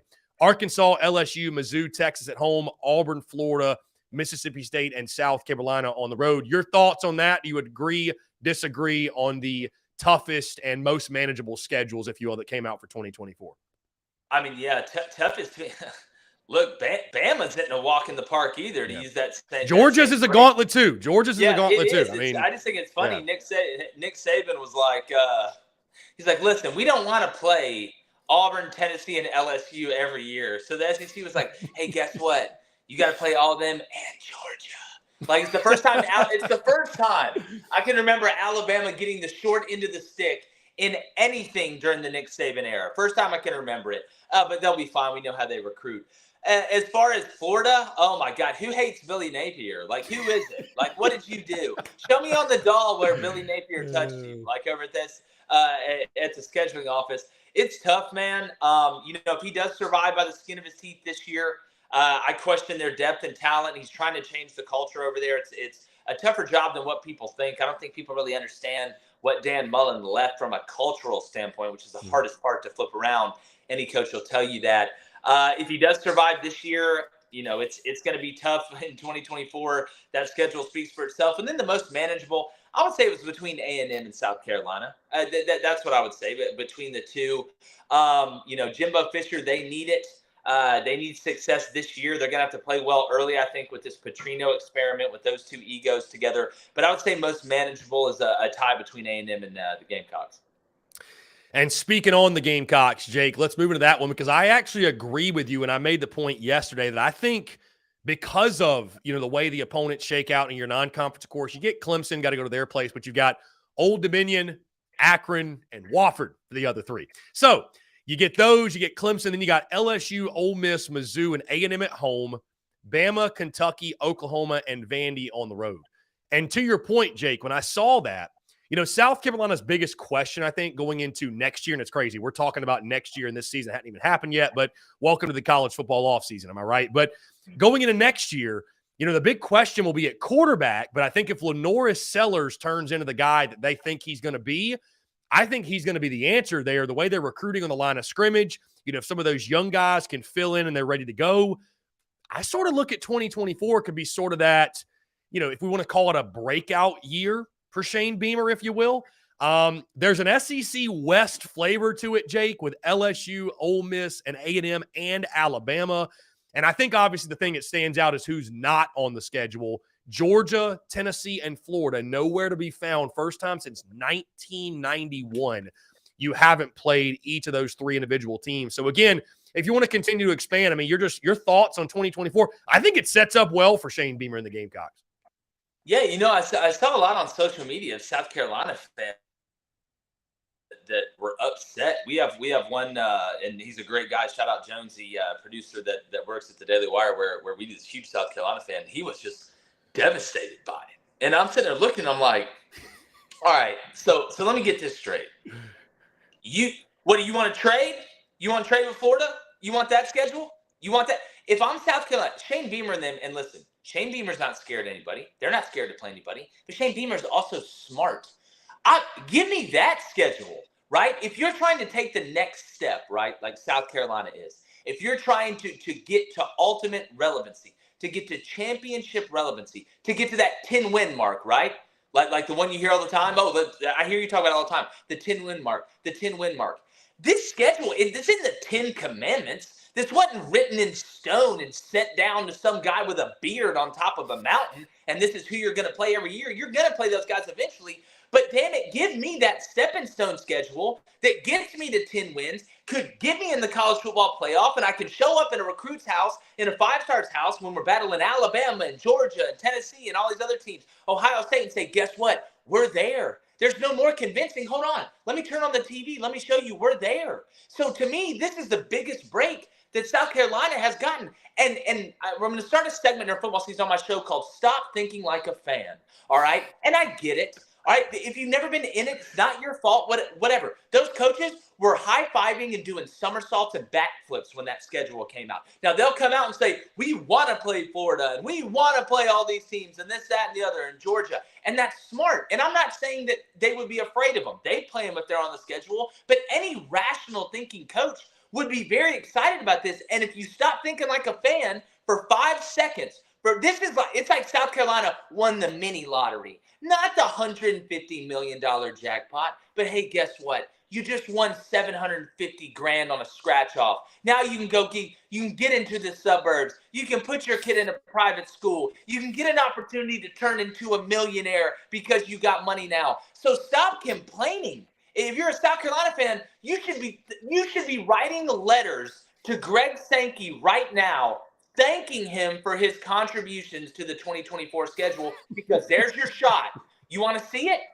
Go win 8 or 9 this year, right? Spencer gets drafted first round, a lot of positive momentum. I'm not going to sit here and speculate on a young quarterback yet. I got to see it more. Maybe you get a bunch of guys in the transfer portal. Those pups you have up front, you're excited about getting. They've got some experience, the unteachable, intangible, and then all of a sudden, 2024, here it goes, the filet mignon. Go win 10, baby. Hell, go win 11. Elevate your status. Change where you're at in life and where you're going. You know how they have they always say, it's like we went to France recently and we went to Versailles where King Louis the 14th built this unbelievable palace and won all these wars. Then King Louis the 15th just kind of lived in it, and King Louis the 16th ruined it. This is your chance to be King Louis the 14th. Here it is. It's in 2024. The builder, the one who builds it, the one you look back on 100 years and go, hey, that's the year where it changed for South Carolina.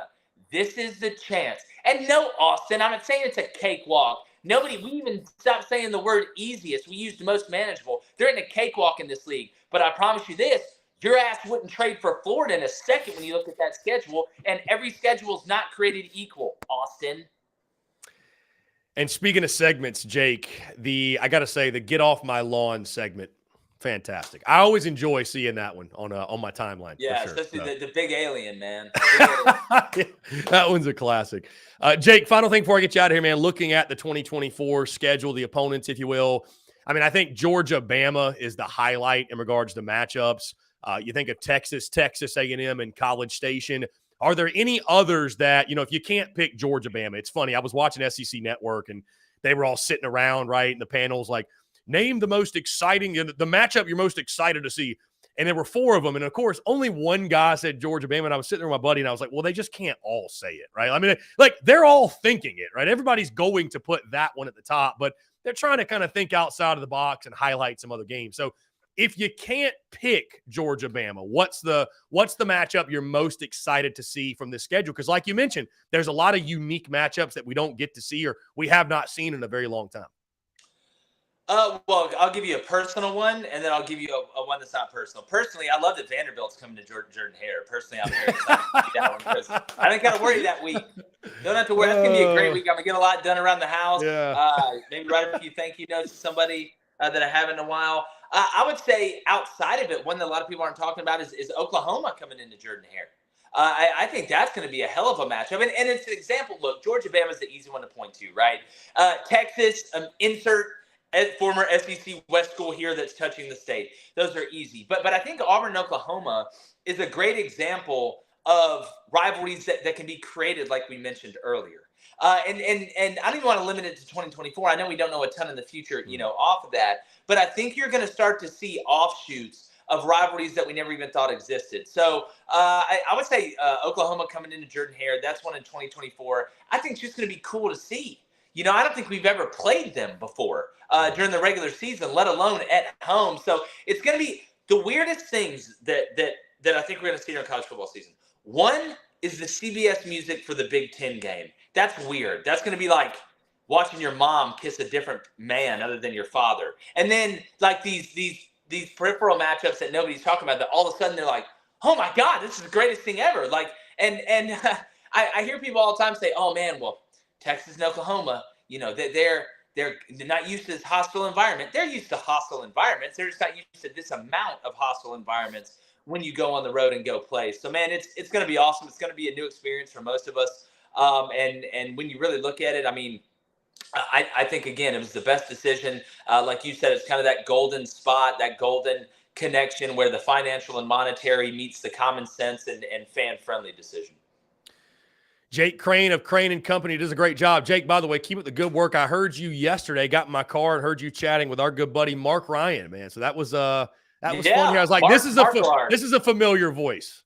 Yeah, Mark Lark, man. I go on there sometimes. It's always fun to talk with Mark and Diesel over there, man. Look, I love the Carolina media, man. You guys keep it real. Keep it fresh, man. It's a good time. Love this Clemson rivalry. They'll be in the SEC in the next 4 years anyway, so that's only going to make it juicier.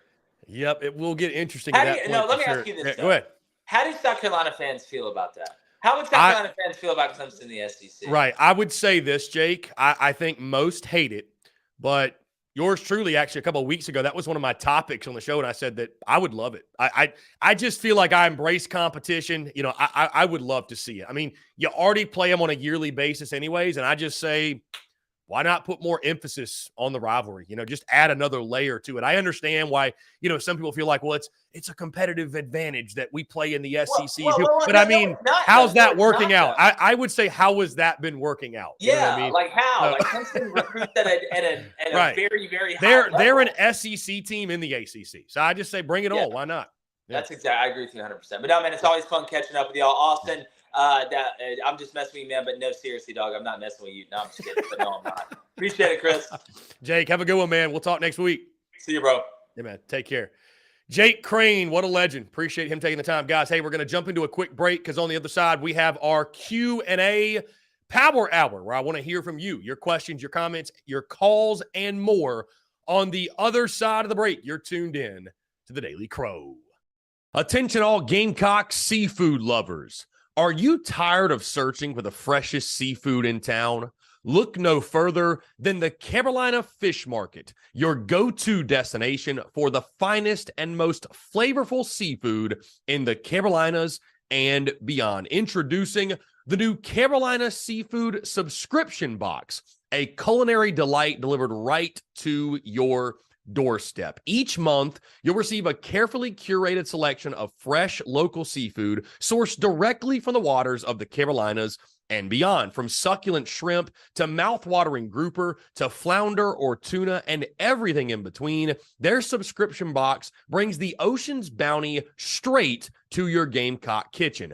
What sets the Carolina Fish Market apart is their commitment to quality and sustainability. They work closely with local fishermen and women who use responsible fishing practices, ensuring that every bite you take supports both your taste buds and our precious marine ecosystems. They've even won Best Seafood 5 out of the last 8 years. But that's not all. They're offering free shipping to all TSUS listeners on every Carolina Seafood subscription box, making it even easier for you to indulge in the flavors of the coast. Experience the convenience and joy of having fresh seafood delivered right to your door without any of the hassle. Don't miss on this incredible opportunity to elevate your culinary adventures with the Carolina Fish Market's Carolina Seafood Subscription Box. Join the seafood enthusiasts across the nation who are savoring the taste of the Carolinas, one delectable bite at a time, and just in time for Father's Day. Visit their website today at carolinafishmarket.com. That's carolinafishmarket.com, and embark on a seafood journey like no other. Freshness, flavor, and convenience await you. Order your Carolina Seafood subscription box now and use the promo code SPURSUP, that's SPURSUP, for $10 off your first purchase. Again, that's promo code SPURSUP, SPURSUP, for $10 off your first purchase. The Carolina Fish Market, where taste meets the ocean.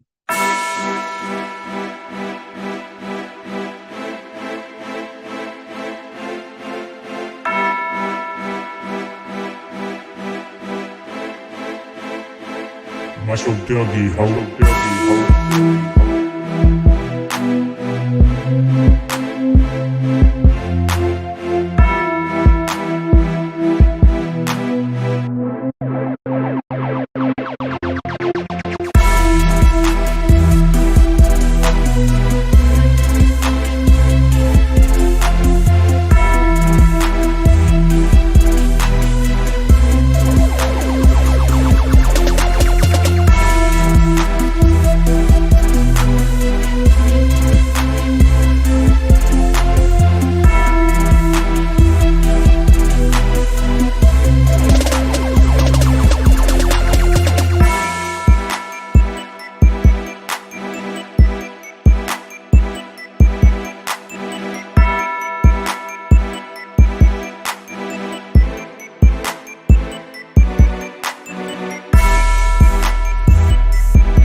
All right, guys, we're back here on this Friday, June the 16th, 2023. And we are officially beginning our Q&A Power Hour. I want to hear from you, your questions, your comments, your calls, and more over at 843-790-3377. Let's get into some of the questions on the YouTube chat line. Eric Reese says, still going to watch the College World Series, but not as excited as I was. Lance said, it's a latte Friday. Lance, what day is not a latte day for you, my guy? Love to see it. Glad to see you're having a good start to the weekend. Let's see. Twisted Rooster. Hey, we had a great conversation, by the way, with Twisted Rooster over at the Voice of College Football, South Carolina. Y'all be sure to check that out. He says, good afternoon. Checking in from Sarasota. Appreciate you, Twisted Rooster. Lance says, Rattler will play his way to the first round this season. I see this guy gutting some folks this season. I hope you're right, Lance. That's the big question. Can Rattler sustain or bottle up what he did in the final 2 weeks of the regular season and do it all throughout 2023? Ethan says, Tennessee's going to be overrated this year, and I'm calling it. Milton's good, but nothing like Hooker, and they lost their top 2 receivers. Us or Kentucky finishing second is more likely. Okay. I know our friends Brendan and Dalton will love to hear that. Tennessee overrated. Ethan also says Rattler and Loggins have big chips on their shoulders going into the season. Beamer loves to prove the doubters wrong and will do it again in 2023. Let's see. Lance says that Jatius Gear will win the job in fall camp. That guy has an extra gear. Love it.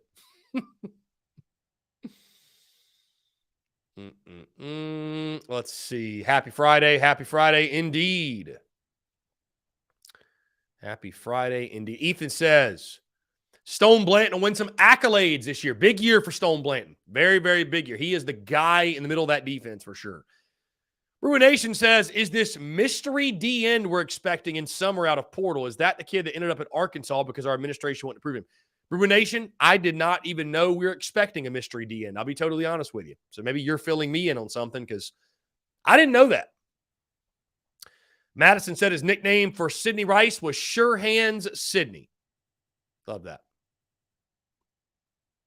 Ethan says, will Carolina ever have a number that gets retired? I know Rattler wears 7, but it should have been fully retired after Clowney. You know, I like it more, Ethan, that they retire jerseys versus numbers because then eventually you run out of numbers, my guy. Then you run out of numbers. So I'd rather retire the jersey, honestly. Austin says Arkansas has the most manageable schedule, in his opinion. Chase Floyd says, hashtag thank you, Greg, a.k.a. Greg Sankey. Yeah, and our schedule's manageable. I do think it is. I do think it is. I do believe it is. It's a lot of fun. So.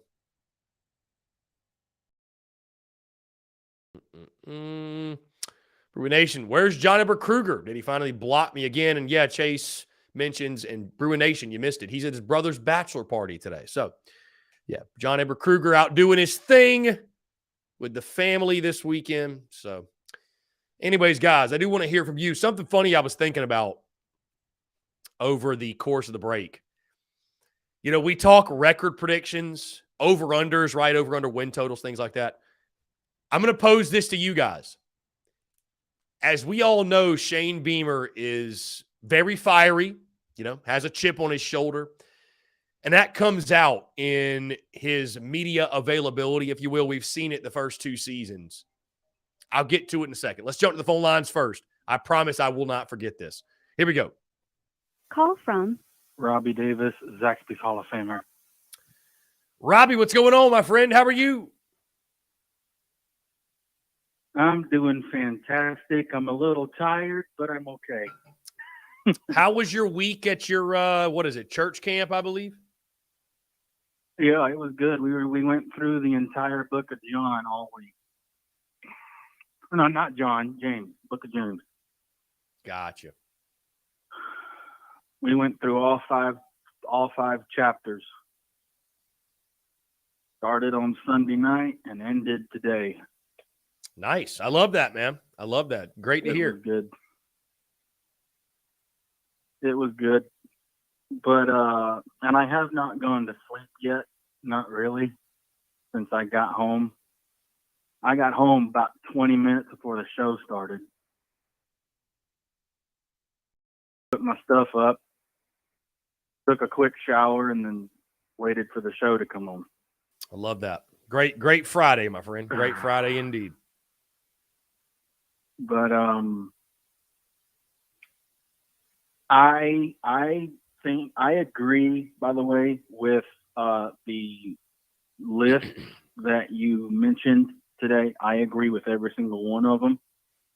And I personally believe if it was not for Marcus Lattimore getting hurt those 2 seasons, he would have absolutely shattered the touchdown record.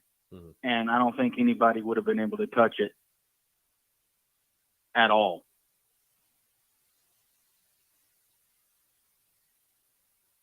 Yeah, I mean, I think so as well. Yeah.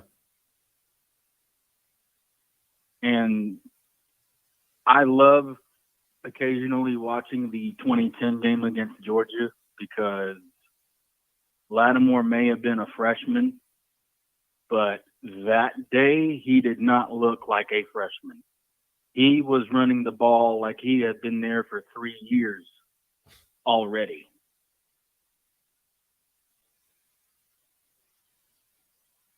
Yeah, he ran the ball. That 2010 Georgia game, one of the most memorable for sure in his career. I mean, it was incredible. I think it was 38 carries and 170. No, 100. I think it was either 176 yards or 182 yards. Mm-hmm. It was one of the two. I know he had 38 carries. I know that for a fact. Mm-hmm.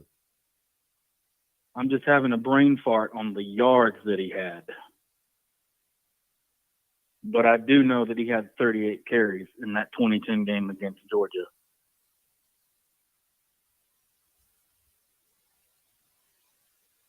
Yeah, and, that was a great one. Oh, yeah, for sure. And I definitely think that I talked to a friend of mine that was at the camp I was at. He works at the university, okay? And we talked about this year's schedule. And honestly, I'm kind of concerned now about playing against Jacksonville State. You're concerned playing against Jacksonville State. Why is that? Because they went into Tallahassee either last year or the year before that and beat the Noles. And that was September. That was State. Actually September the 11th, 2021. Yeah, 20-17. They beat them on that Hail Mary at the end of the game. So, and they also run a triple option. So that's another nugget. We never, ever play well against teams that run the triple option. I did not know that Jacksonville State ran the triple option, Robbie. I did not know that. So I'm a little concerned now about going to the Jacksonville State game a little bit. Mm. So, and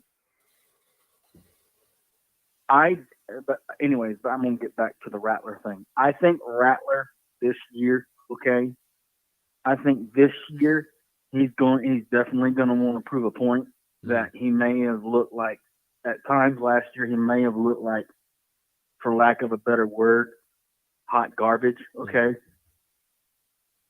Right. I think he will be wanting to prove that, hey, that what the Spencer Rattler you saw last year, that's not me. I'm going to show you the real me this year, and I think we're going to turn some heads. And like I've been saying, we'll also shut up some naysayers.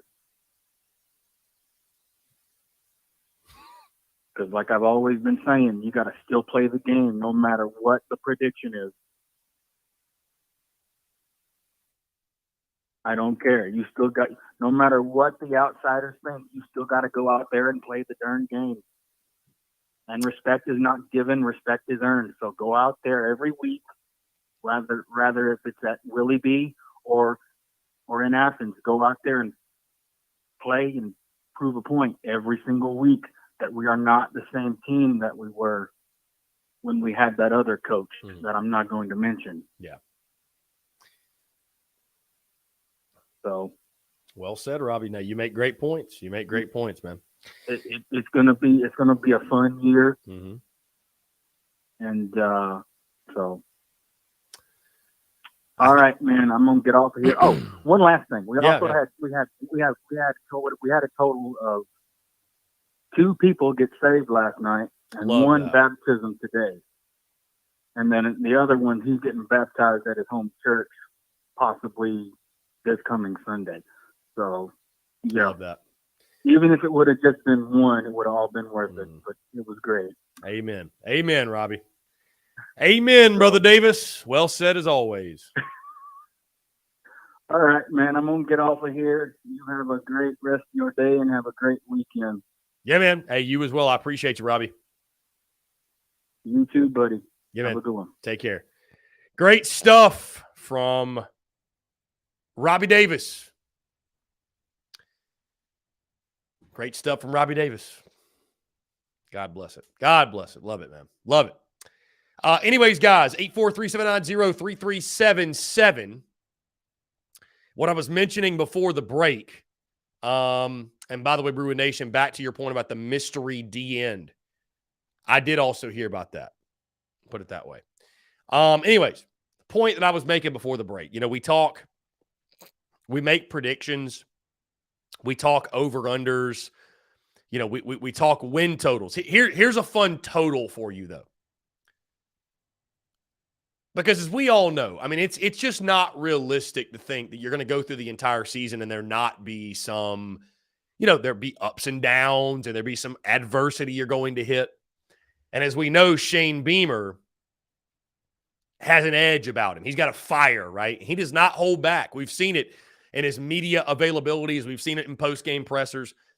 So the over-under I'm going to give you today is 2.5. 2.5. Over-under 2.5. Find some joy, doom and gloom outbursts from Shane Beamer this upcoming season. Over-under 2.5. Because you know it's going to happen. You know it. You know it's going to happen. There's going to come at minimum a couple of times where Shane Beamer says, find some joy. We got to get rid of the doom and gloom. Why is everybody freaking out, right? It's going. It might come after week 1. It literally might come after week 1. So over under 2.5. That's the number I'm giving you. Over under 2.5. Find some joy, doom and gloom outbursts from Beamer this fall. I think 2.5's the number. I think because you got to look at the schedule too now. You got to look at the schedule too. Right? I mean, you think back to that last year, man, how just crazy that was. Find some joy. I mean, you think how crazy that was last year. But it's going to happen, guys. You know it's going to happen. You know it's going to happen. So what do you got? Over under 2.5. That's the number I'm giving you today. Again, 843-790-3377. That is 843-790-3377. Let's see. Austin Hicks says most of the SEC doesn't have to play Clemson at the end of the year. Hey, I mean, listen, Florida's got Florida State, so I think they kind of feel our pain. I think they get it. I would say this, guys, or I'd ask this question. I'm just throwing questions at y'all today. I know that it's at the end of the season, right? So there's a lot of other games to predict, project, think about. Go back a year, though. Go back a year. Would you say South Carolina fans, from what you can tell, and you can take inventory on yourself, obviously, would you say that folks are more confident, less confident, or just as confident or not as confident, right? Or the same? Would you say the confidence level in beating Clemson this upcoming season, would you say the confidence level is more, less, or the same than it was at this time last year going in that game? Because you would think the confidence level would be higher. You would. Like, after beating Clemson on the road, you get them at home, you got Rattler and Wells back. I feel like the confidence level is similar, which kind of surprises me. It kind of surprises me. How do you feel personally? And what's your take on it? Do you feel like Gamecock Nation is more confident, less confident, or about the same in beating Clemson as they were this time last year? Boomer Nation says, after only scoring 20 on UNC and fans start about logins, find some joy. Indeed, indeed. You know it's coming, Bruin Nation. It's not a matter of if. It's a matter of when. It truly is, man. And I'm not even trying to knock Beamer because you love the passion, the energy, but like, you know it's coming, man. You know it's coming. Yep. Which game specifically? That'll be the big question. But it's coming, right? Something else fun on social media, guys, that PFF College posted. Who was the starting quarterback of your favorite team when you first became a college football fan? And I posted these pictures on social media. But for me, it was Dondrell Pinkins. Who remembers Dondrell Pinkins, man? Who recalls old Dondrell Pinkins? Didn't throw the ball with the laces, Dondrell Pinkins. What a time that was, man. What a freaking time. Unreal. What a time. Truly. The quarterback from 03, what was it? 03 and 04. He was your starting quarterback. I know 04, Savell Newton comes in, takes over, but Dondrell, the entire 03 season, it was Dondrell Pinkins. The entire 03 season. Crazy. But that was the quarterback. Yeah, when I became a diehard, that was it.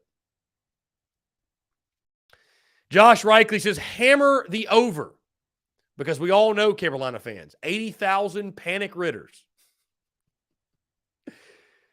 That really reminds me, man, Josh, and everybody else, the post-game call-in shows, I mean, they're going to be insane, right? They're going to be insane. I mean, you think about it. I've got to get some technology to limit calls because – I mean, the phone line's just going to be ringing. I mean, it's going to be ringing, man. You know it. It's going to be ringing. It's going to be absolutely ringing. Just thinking about it. Just think about it. You all that are going to games. You're going to be walking out of Williams-Brice, walking out of whatever stadium. You're going to get in your car to leave the tailgate, and sure enough, you're going to see old TSUS is live. I mean, dude, I think the numbers for those – I think the numbers for that are going to go insane, dude. I think the numbers are going to go insane. Truly insane. It's going to be nuts, man. I mean, it's just going to be flat out nuts. Can't wait. I truly, genuinely cannot wait for it. Anyways, guys, 843-790-3377. That's 843-790-3377. On this Friday.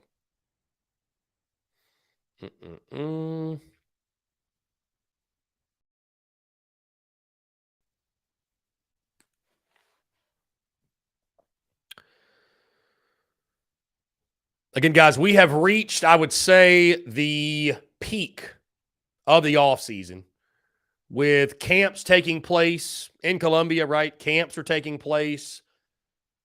Recruiting, but not a lot going on, right? We had the 2024 schedule release. Outside of that, not a ton. We need some welcome homes. Will we get some welcome homes this weekend from Shane Beamer? I think there's a chance. Austin Hicks said, I would say confident, but we all can admit we always have the scars of worrying that we just get blowout at home, and it's not a game at home. I don't know, Austin, if I really followed the second half of your excerpt there. But, it's interesting for me, guys. I mean, and I'll get into my game-by-game predictions. Here's a fun fact for you. I don't know what my predictions are going to be. I mean, I have an idea, but I don't know exactly what they're going to be until I sit down and make the predictions. Like last year, guys, honestly, I wasn't sure I was going to pick Carolina to go 8-4. I didn't know. I sat down, and it's a creative act. Like I look at it as a creative act. So you don't plan creative acts. You sit down, and whatever comes to you, whatever comes upon you, that's what you go with. And that's really, I mean, I do all the research, everything, whatever on the teams, but like, it's even if you do all the research in the world, man, numbers, whatever. I mean, you guys know, I mean, it's unpredictable. That's what makes college football so great. It's completely unpredictable. So like when it comes to that Clemson game, I mean, you guys might recall just last year, I mean, I felt just convicted. For whatever reason, I felt like South Carolina is going to snap the streak. They're going to snap the streak this year with Spencer Rattler, Juice Wells. They're going to do it.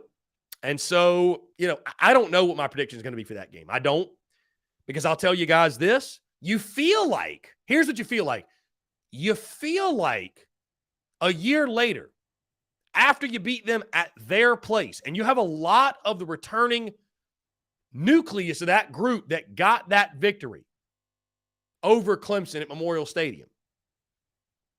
Fast forward, though, different quarterback in Cade Klubnik, and I'll be just totally honest with you guys. I loved the hiring of Garrett Riley. I don't know how many times I could say that, but I just did. I did. And I think Clemson's going to be a very good team again. They've still got talent across the board, and we'll see what it looks like at the end of the season. I think South Carolina is going to be a good team as well, right?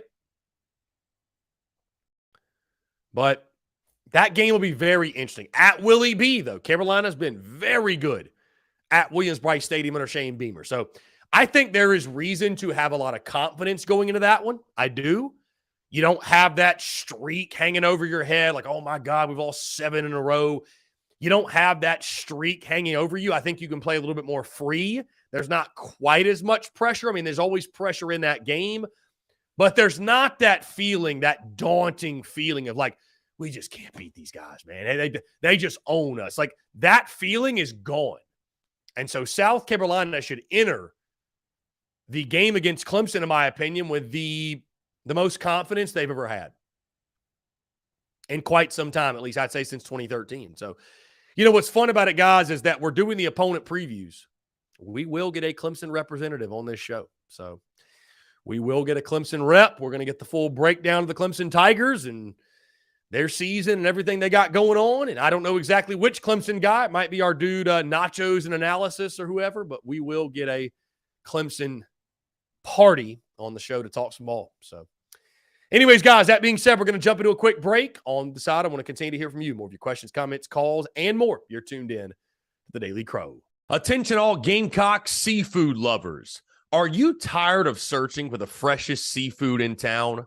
Look no further than the Carolina Fish Market, your go-to destination for the finest and most flavorful seafood in the Carolinas and beyond. Introducing the new Carolina Seafood Subscription Box, a culinary delight delivered right to your doorstep. Each month, you'll receive a carefully curated selection of fresh local seafood sourced directly from the waters of the Carolinas and beyond. From succulent shrimp to mouth-watering grouper to flounder or tuna and everything in between, their subscription box brings the ocean's bounty straight to your Gamecock kitchen. What sets the Carolina Fish Market apart is their commitment to quality and sustainability. They work closely with local fishermen and women who use responsible fishing practices, ensuring that every bite you take supports both your taste buds and our precious marine ecosystems. They've even won Best Seafood 5 out of the last 8 years. But that's not all. They're offering free shipping to all TSUS listeners on every Carolina Seafood subscription box, making it even easier for you to indulge in the flavors of the coast. Experience the convenience and joy of having fresh seafood delivered right to your door without any of the hassle. Don't miss on this incredible opportunity to elevate your culinary adventures with the Carolina Fish Market's Carolina Seafood subscription box. Join the seafood enthusiasts across the nation who are savoring the taste of the Carolinas, one delectable bite at a time, and just in time for Father's Day. Visit their website today at carolinafishmarket.com. That's carolinafishmarket.com, and embark on a seafood journey like no other. Freshness, flavor, and convenience await you. Order your Carolina Seafood subscription box now and use the promo code SPURSUP, that's SPURSUP, for $10 off your first purchase. Again, that's promo code SPURSUP, SPURSUP, for $10 off your first purchase. The Carolina Fish Market, where taste meets the ocean.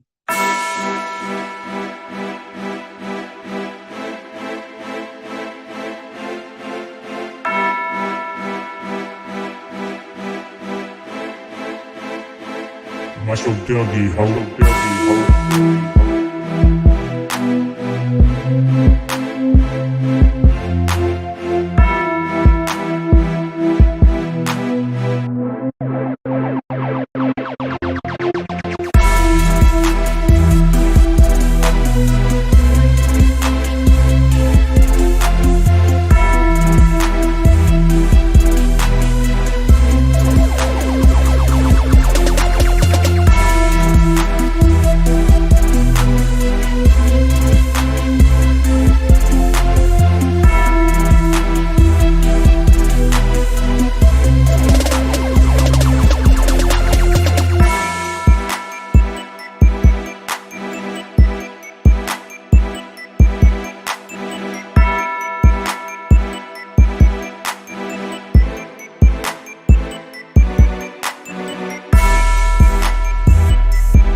All right, guys, we're back here on this Friday, June the 16th, 2023.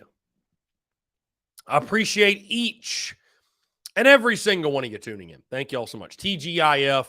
I see my guy Luke RJ in the TDC Questions channel, the Big Cock Club Discord. What's going on, Luke RJ? Appreciate you tuning in. You know, it's funny to watch people, and I'm not saying this about Luke RJ. I'm just saying this in general.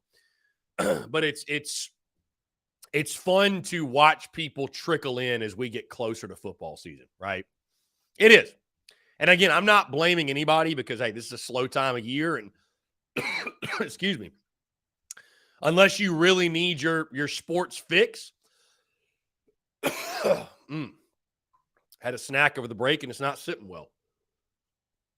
But unless you need your sports fix, there's really not a ton to discuss, talk about, whatever. But again, you love it and you embrace it, but the way that college football moves the needle, man. I mean, I love it. I understand why people talk about it year round. I get it. I get it. What do y'all think about Jake, by the way, his pick for the College World Series? TCU is who he's going with. I tell you this, because I believe, let's see, where's the bracket? Let's see here. Let's pull up the bracket here. On one side, so Wake Forest, Stanford, LSU, and Tennessee are all on one side. That is a brutal side of the bracket. TCU, Oral Roberts, Virginia, and Florida on the other side. I mean, guys, I think the Gators might win it all. I really do. I would not be surprised if it's a Florida Wake Forest national title. Will it be an all SEC national title? Excuse me.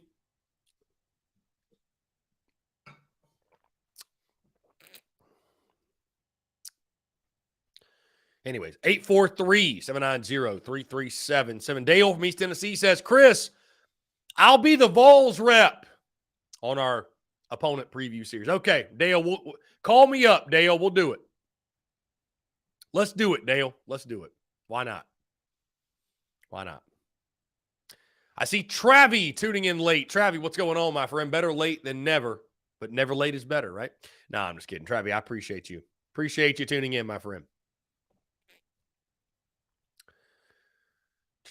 Let's see. I mean, outside of college baseball going on right now. And how about this? The big news from Clemson today. Billy Amick has entered the transfer portal.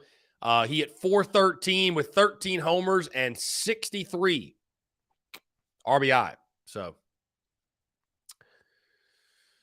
and apparently, from what I've seen, the rumor is that Florida will be the landing spot for Billy Amick. So, it's just the nature of the beast, folks. It is the nature of the beast when it comes to the transfer portal. It is what it is. So,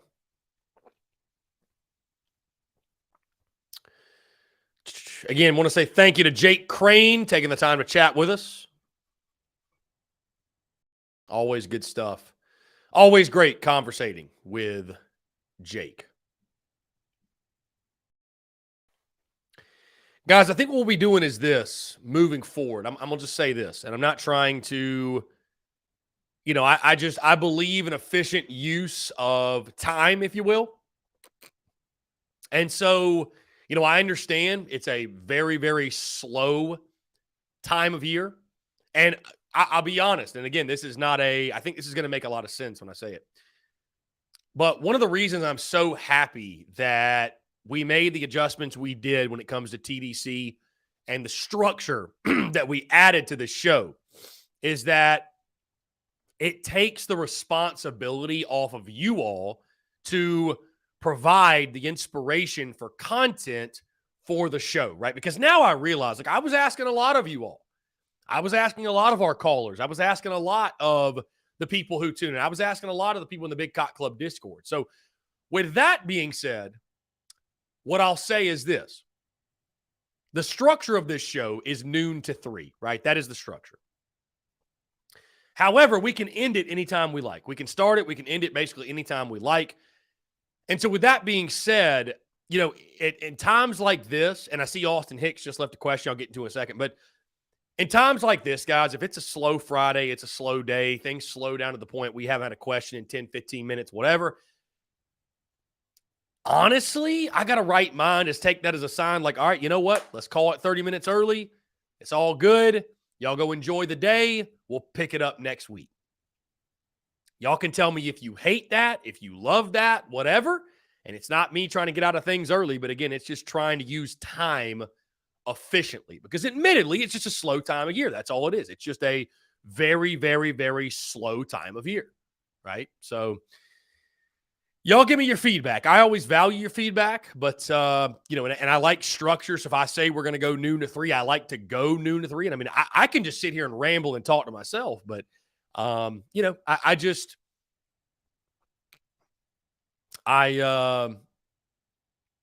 Yeah, I don't know. I like the banter, the back and forth, and if there's not any of that in the Q&A Power Hour, then it kind of feels like there's no point in keeping it going.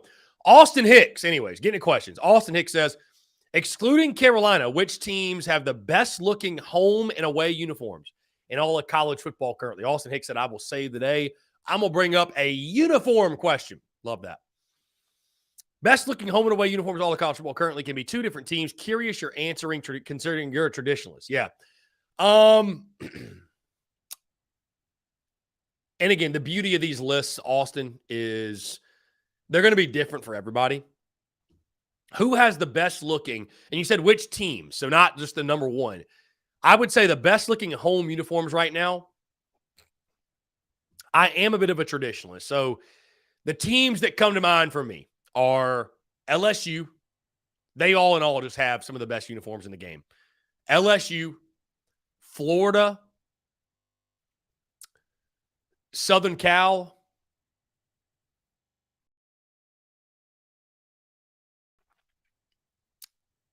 Michigan. Yeah, so very traditional, right? Like, I'm not going to name Oregon because, like, what is Oregon's home uni? I don't even know. They have so many uniforms, I don't know which home uniform is theirs. So I am definitely traditional. Austin, when it comes to road, dude, Texas's all whites are like a staple. They are. The Texas all whites are a staple. Let's see, who else? Yeah, I'd have to sit down, Austin, and really do some research. I'll tell you who's got great uniforms that you wouldn't think about. Wyoming. That brown and yellow, I know it sounds weird, but that brown and yellow combo looks so good, dude. It's so good.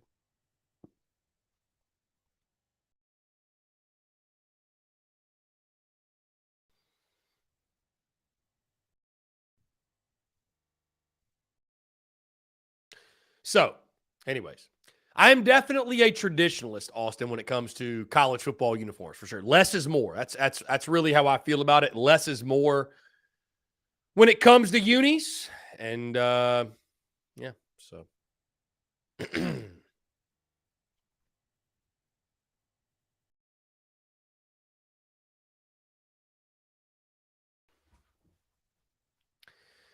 again, guys, appreciate each and every single one of you tuning in here on this Friday. I want to say thank you again to Jake Crane for taking the time to chat. It's always a pleasure to hear from him. So, always a pleasure to chat with Jake.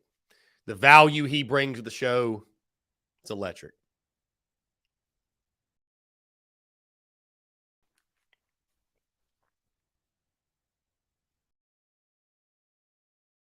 Anyways, that being said, guys, let's go ahead and wrap it up. Again, I know it's a slow day, not a ton going on. College World Series is on. You guys are ready for the weekend, and hey, yours truly is as well. So we got nothing else going once, going twice, going three times. Let's put a pin in it. We're going to stop this thing at 2:30. Again, be sure to hit the subscribe button on YouTube. Hit that bell icon as well so you get notifications of when we go live. And again, like I said, this early stoppage, it won't be a normal thing, but on slow days like this, and especially if it's a Friday, why not? Why not? So anyways, be sure to hit the subscribe button, the bell icon on YouTube so you get the notifications of when we go live, when we drop new video content. Also, of course, make sure you are subscribed to the podcast on iTunes, Spotify, Stitcher, Google Podcasts, wherever you get your podcasts. I can appreciate each and every single one of you tuning in. Let's see. I'm curious what is about to find my way to the TDC Questions channel. I'm curious. I'm curious what slapdickery Brendan M. is putting together. No, okay, none. I got it. Austin Hicks, I will say this. The Penn State unis, they're also very good. I am definitely a traditionalist when it comes to uniforms. I most certainly am. I am a traditionalist. There is no doubt. Also, hey, by the way, guys, join the Big Cock Club today, patreon.com/Big Cock Club. Or you can click the link in bio on social media. Hey, we'll be watching the College World Series in the Big Cock Club. Hang out in the Discord at some point. I'm sure I'll jump in there, cut some games on, hang out, have a good time. Patreon.com/Big Cock Club. It's now just $6.99 a month. Or again, click that link in bio and click Big Cock Club to join today. Guys, again, we're going to go ahead and wrap it up. Appreciate you all. Get an early start to your weekend. I hope you enjoy the weekend. Have fun. Just 78 days away until kickoff. The countdown rages on. Again, guys, thank you all so much. Appreciate you all tuning in. Have a great weekend, and we will talk to you all on